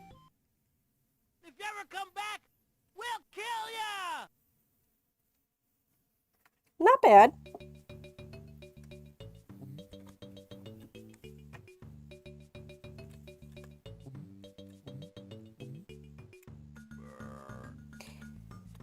You can do one... Oh! See? Timon's getting a little cheeky. He was dropping poison spiders there. You can do one burp per level to clear off all the bugs on the screen. Ah, oh, so close! If you say if you catch over 20, Pumbaa says something. Okay. This is the Hakuna Matata level. It doesn't look anything like the Hakuna Matata scene in the movie. First of all, what the hell are all these frogs? All these waterfalls take you different places, and I used to have them all memorized, but I don't anymore. It's weird. I don't even bother trying to get the bonus bugs in this level because there's a very difficult part in here. You'll see it shortly. So we've already been introduced to fantastic frogs and squeaking spiders. Again, for those of you who may have not seen The Lion King in a long time, neither of those are in the movie. There are no frogs. There aren't any spiders. So I can only surmise... Why am I not grabbing onto that thing? It's so hard. I can only surmise that this was cut content. Maybe Simba was going to have to encounter some frogs and spiders. I should have totally grabbed that. Game, you stink.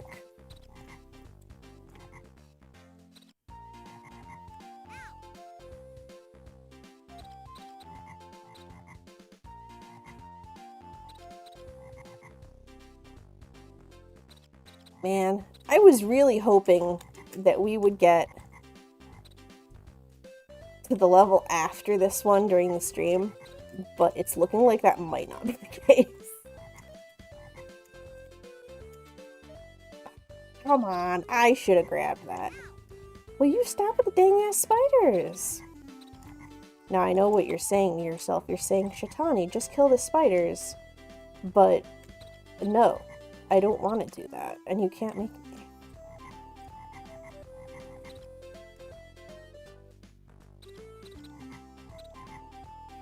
There's a sequence after this,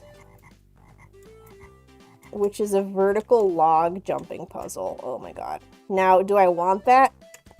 I do, but I also want to get the continue in case I die. Okay, I'm gonna get it.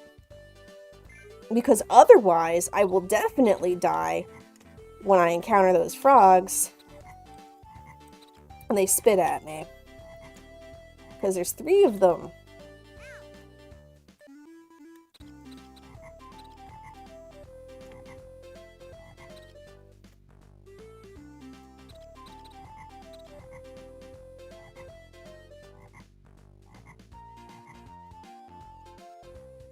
Okay. Okay, here we go. And horrible frogs. Okay, I guess there were only 2. There's the 3rd. Spider. And we go all the way to the right. There are death spiders up there. We don't like them. Okay, here's fucking horrible log flume. I'm going to die so much. But it's okay.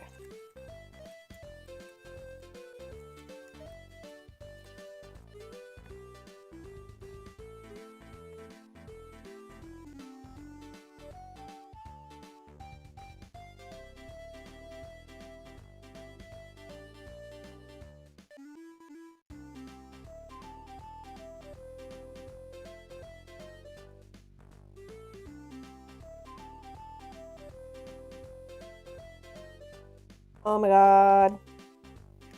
I lost so much progress. It's okay. It's okay.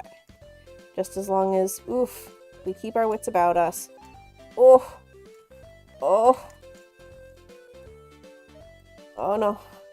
Simba.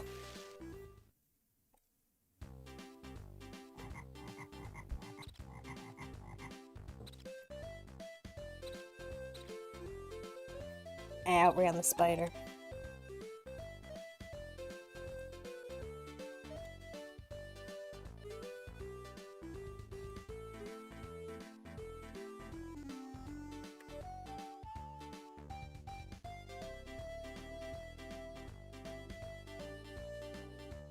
Oh, when I'm not doing a heinous jumping puzzle, I should show you the cute little idle animation that Simba does.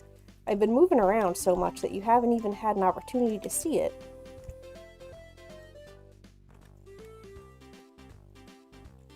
Nope. Okay.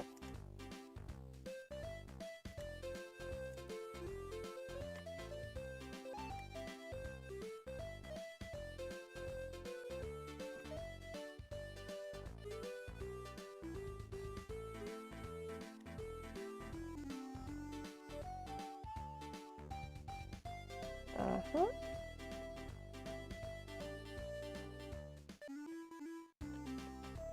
Slowly but surely.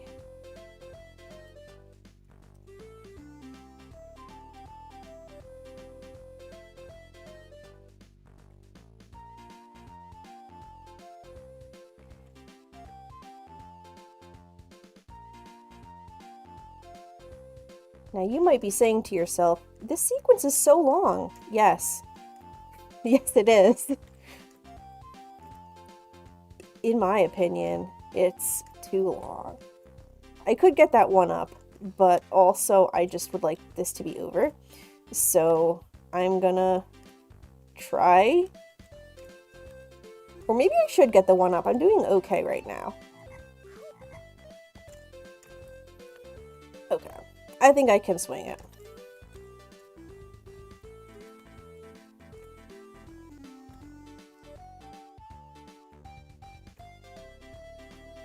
We're almost at the top. Yay! Now there's a continue bug over there, but in order to do that, I would have to do the whole waterfall again, and I don't want to have to do that. Thank you so much for coming by, Xenomnia, and thank you for the gift art, if you haven't already left. I appreciate you coming to my stream. Oops, there's Simba's little idle animation. There's a little butterfly that goes by.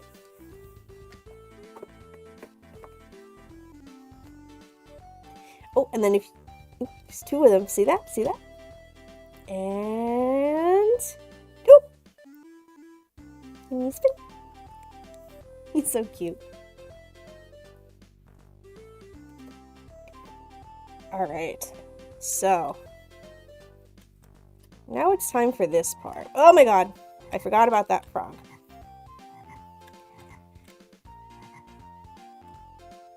I forget, do I go to the left or the right here? I think I go to the left.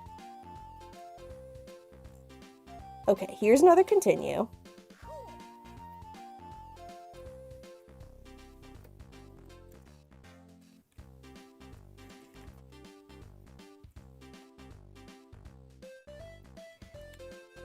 Now we are about to reach another character that isn't in the actual movie. This orangutan, or possibly gorilla. He throws coconuts at you. And he does a ground pound. So one thing you can do is jump on the coconuts. You can also roll them back at him to hurt him. And that's what you have to do in order to get him to move to the next area. You could also hurt him by jumping on him, but that's difficult to time.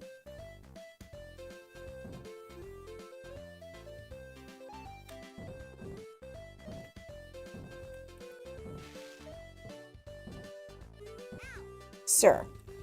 Rude. Now this part is awful because, yeah, he's up there and you're down here.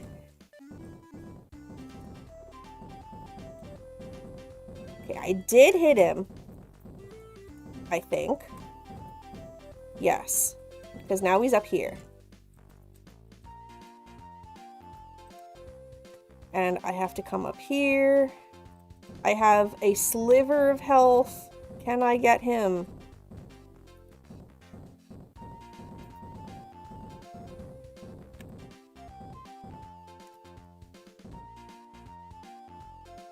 If he swats me, I'm gonna be so mad.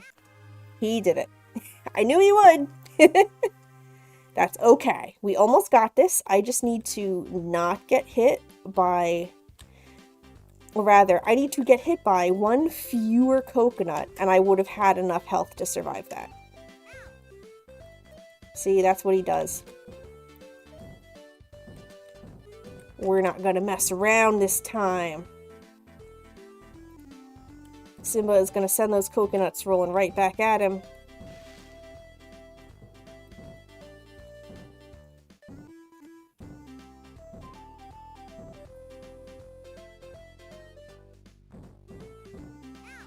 I wonder what this character was going to be like in the film.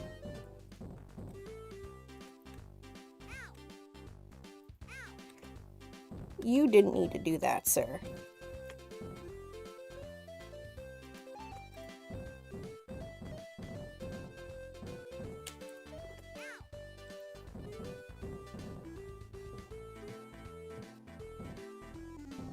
Oh, here he goes.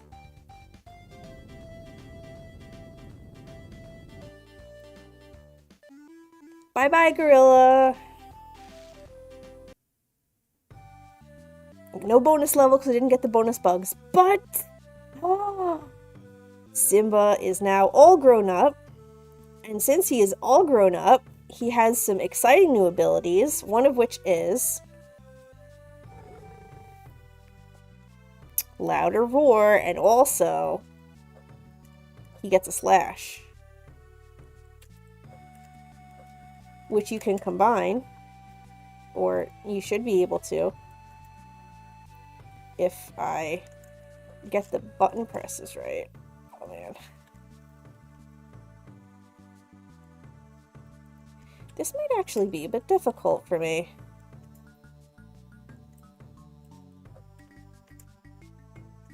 Oh, here are the cats that I was talking about.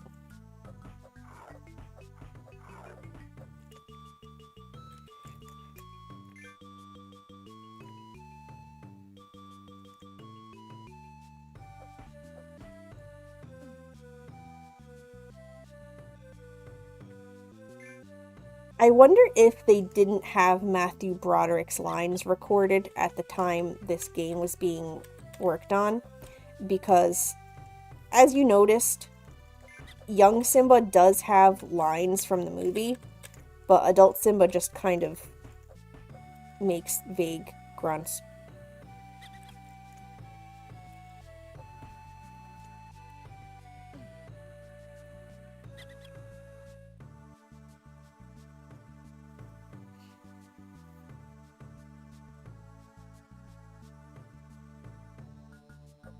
So these monkeys, you can either scratch, or I'll show you another way that you can get rid of them in just a moment.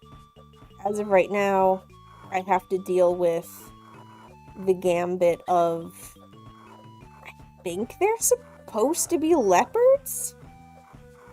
I think the gray coloration might just be shading. And then Rafiki comes and he clears the branches for you, as you saw. So you can also roar at the monkeys. And it just causes them to faint, I suppose.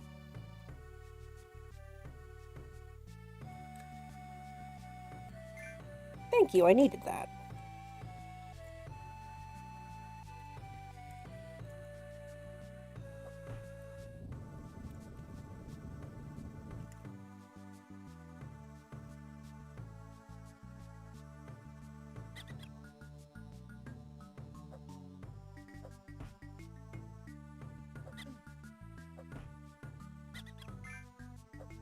So, I waited too long and they threw their rocks at me. When you get to this section, you want Simba to roar at those monkeys and clear them out, because otherwise they create a large problem for him later on. There's a section over here. Yes, okay. Alley-oop. And there's a continue sun up here, which I will grab.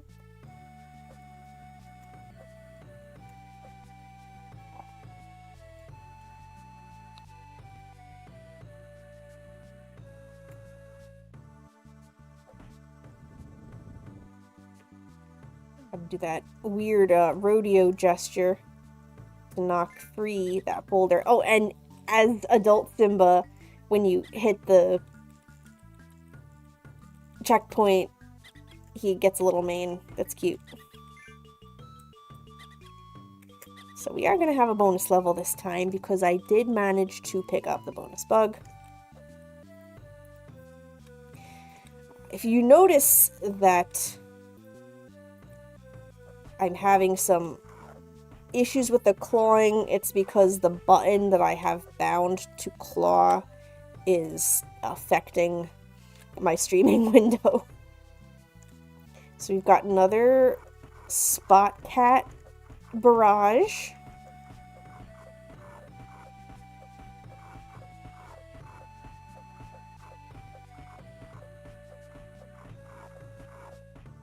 Here comes Rafiki again. Thank you, Rafiki.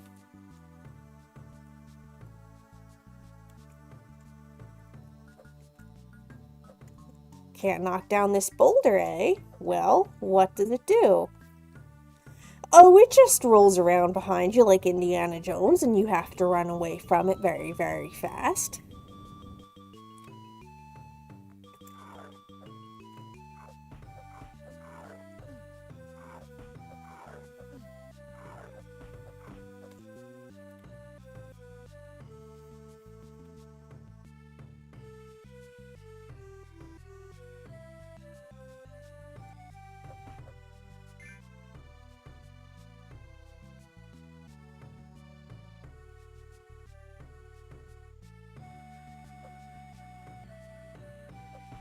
There's another boulder.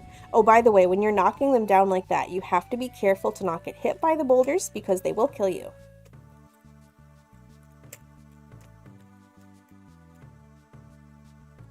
Clear out these vines. There's a monkey. And he's gonna throw a rock at me.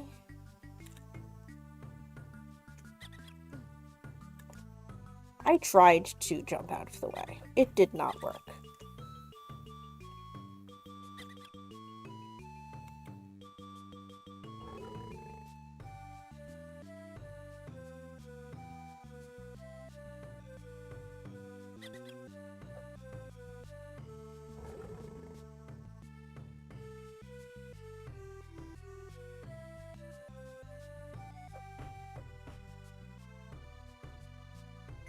And there's the roar extender bar for this level.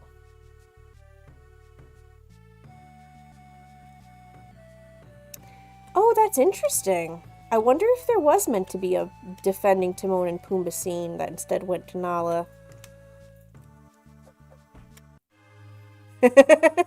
Remember what I said about the boulders? Apparently, standing on them counts.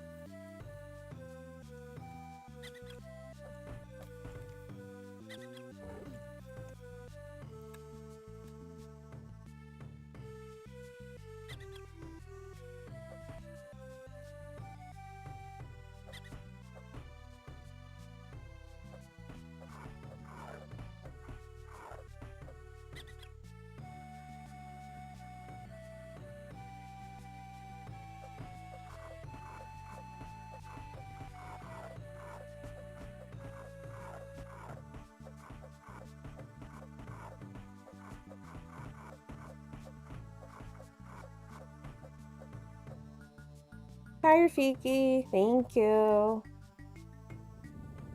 Rolling, rolling, rolling, rolling, rolling.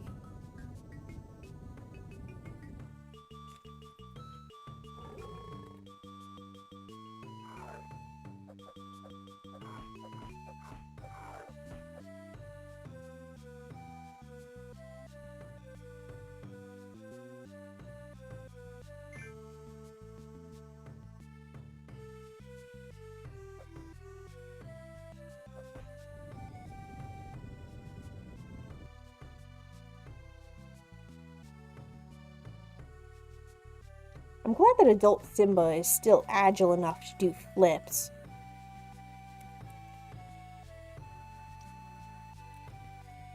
I imagine he does a lot of swinging on vines and such when he lives in the jungle with Timon and Pumbaa. You stop that. I'm pretty sure I don't have to get this again, but I just want to check. Yep, okay, it is gone.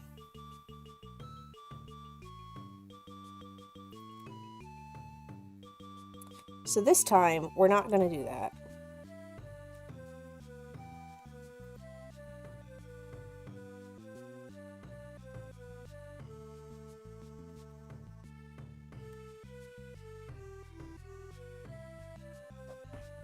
And we are going to knock down the boulder from a respectable distance.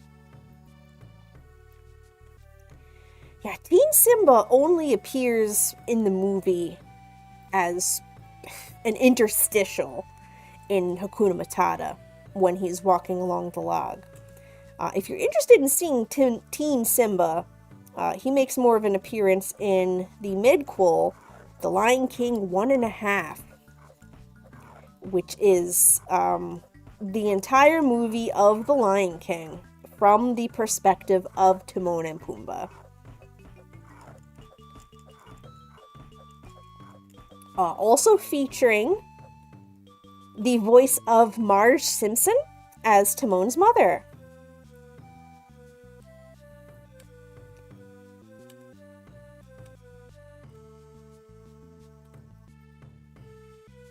Oh. Who's that? Simba, you must take your place in the circle of life. Wow, thanks, Mufasa. Now we got Bug Hunt too. 2 bug, 2 hunt.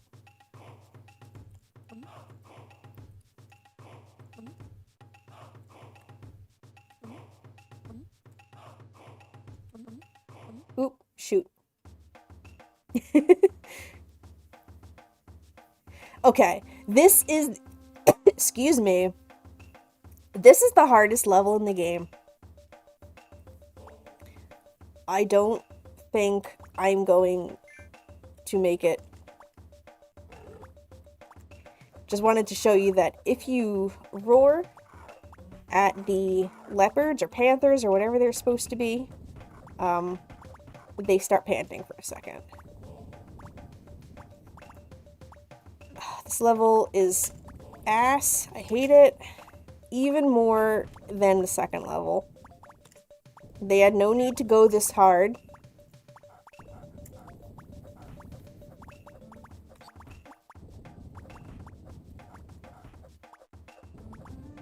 This is the third to last level of the game. Yeah, you don't want to run too far when you get to here because there's a leopard. And I'm gonna get burned because I didn't time that right. Ow. I'm going to have problems. Don't! I had problems. You mustn't forget to lock the doors, Simba. Simba, you have forgotten to turn off the stove.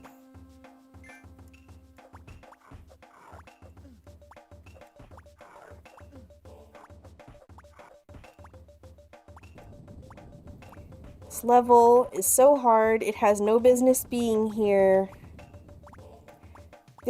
Simba never goes into a lava cave. Also, I totally hit that other bat. You saw me. I'm writing to the developers.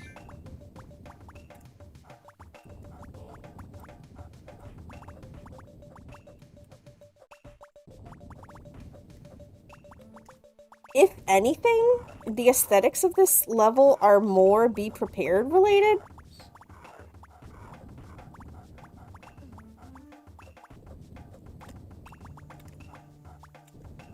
Okay, well, at least I don't have to deal with the bat at the same time as the hyena.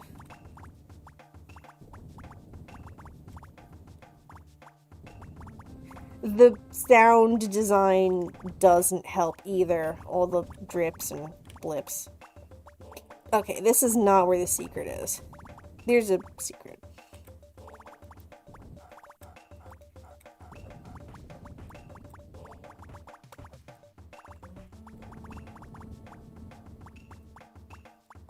That's not where the secret is either. I think it's past here, which is annoying because I have to deal with another one of these geyser drip combos. Okay, yeah, it's past here. I remember now. Oh!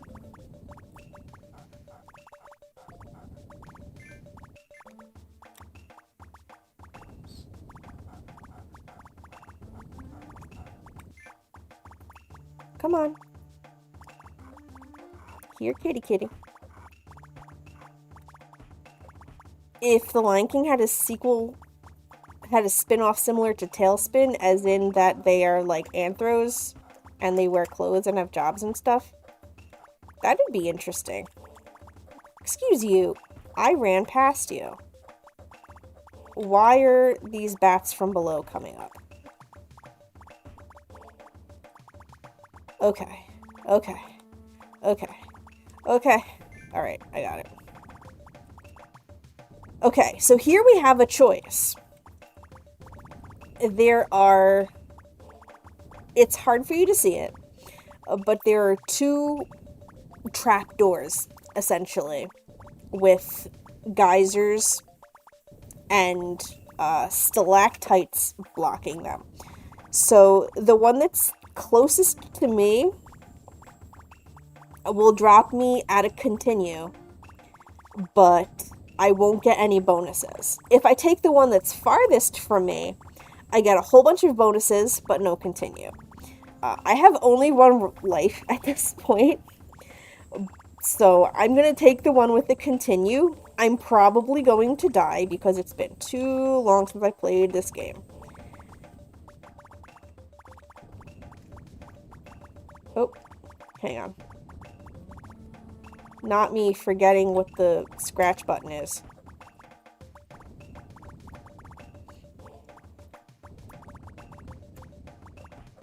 And one more hit should do it. Okay.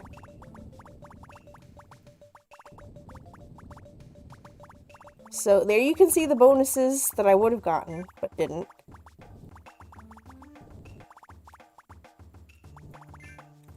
Awful, terrible, evil little thing.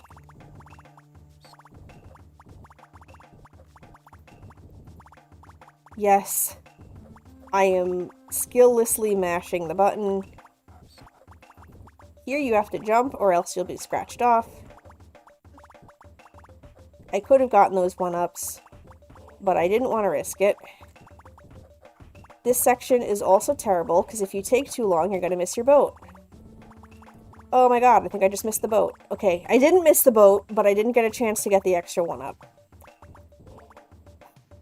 Hey, remember those rolling boulders from earlier? Shoot. You have to go down and then turn around very, very quickly.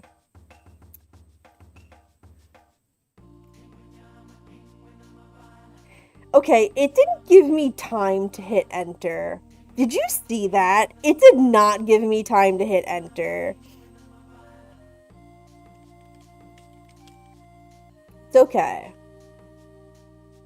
It's okay, because what we're gonna do is...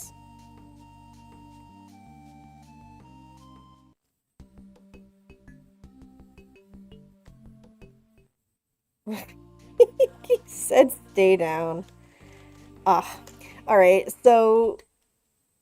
It starts.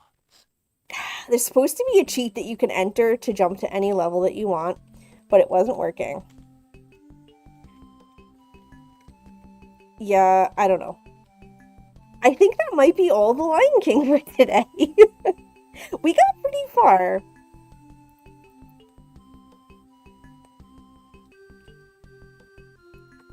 Here. Y'all can look at Simba. He is so cute. Look at Simba. He's adorable.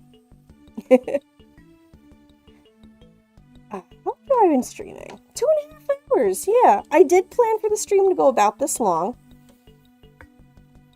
And there's the little chameleon, which does actually appear in the movie. There is a chameleon that Simba roars at just before the stampede scene. Dang it, now I have to rent it again next week. So if you are interested in playing this game, you can buy it on multiple current platforms. It's available for the Nintendo Switch and on Steam in a bundle with Aladdin, which I do recommend that you get. So if you get those versions, they have a lot of extra features, such as a rewind ability, where, because they definitely took to heart the fact that these games are much harder than they had any right to be. So you get a rewind ability where if you die or you fall or whatever, you can just rewind the past couple seconds and it's all good. I think it also has level skipping built in. It's kind of funny though, because if you are playing Aladdin and you use the rewind ability, you're essentially playing Prince of Persia. But the Lion King also gets that ability too. And it has some bonus features like making ofs, interviews with the folks who worked on the game and the movie, and it's got like some concept art and behind the scenes sketches and things. So if you're interested in that, I definitely recommend getting it. It's pretty cool. I feel like the Jungle Book game is also available, though that is not bundled with Aladdin and the way the Aladdin and the Lion King are. Also you get multiple versions. You get the SNES version, the Genesis version, and I think like the Japan Game Boy version, which they are slightly different. At least for the Lion King. I can't speak for Aladdin, but the Lion King versions on the SNES and the Genesis are slightly different. I recommend playing the Genesis version because the SNES version has an unintentional bug in the second level that makes it a lot harder. But if you're up for a challenge, you can totally do it. And the sound is a little different too, because the sound cards on each of those consoles were different. Stop! Sam does not hang himself! What are you talking about? Platinum out here spreading misinformation about the Lion King. I have seen some very interesting bootleg games that use the Lion King sprites. Weird. They're very weird.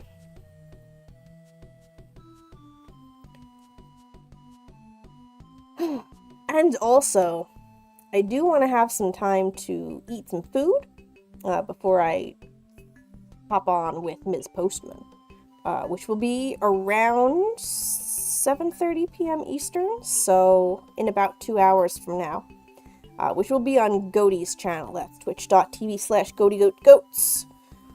She and I stream The Adventures of Ms. Postman in Fallout New Vegas on Mondays. Goaty also streams The Adventures of Eats Bees Daily in The Elder Scrolls on Wednesdays. I only co-host the Fallout New Vegas streams, though, because Goaty wants me to play The Elder Scrolls myself. So I'm trying to not spoil myself.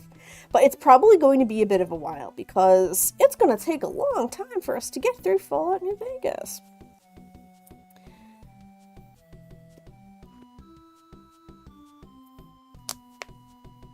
I'm just checking the chat, seeing if I didn't miss anything. I don't think I did. I noticed the chatter definitely dropped when I was playing The Lion King. I'm going to attribute that to concentrating on the game and not anything else.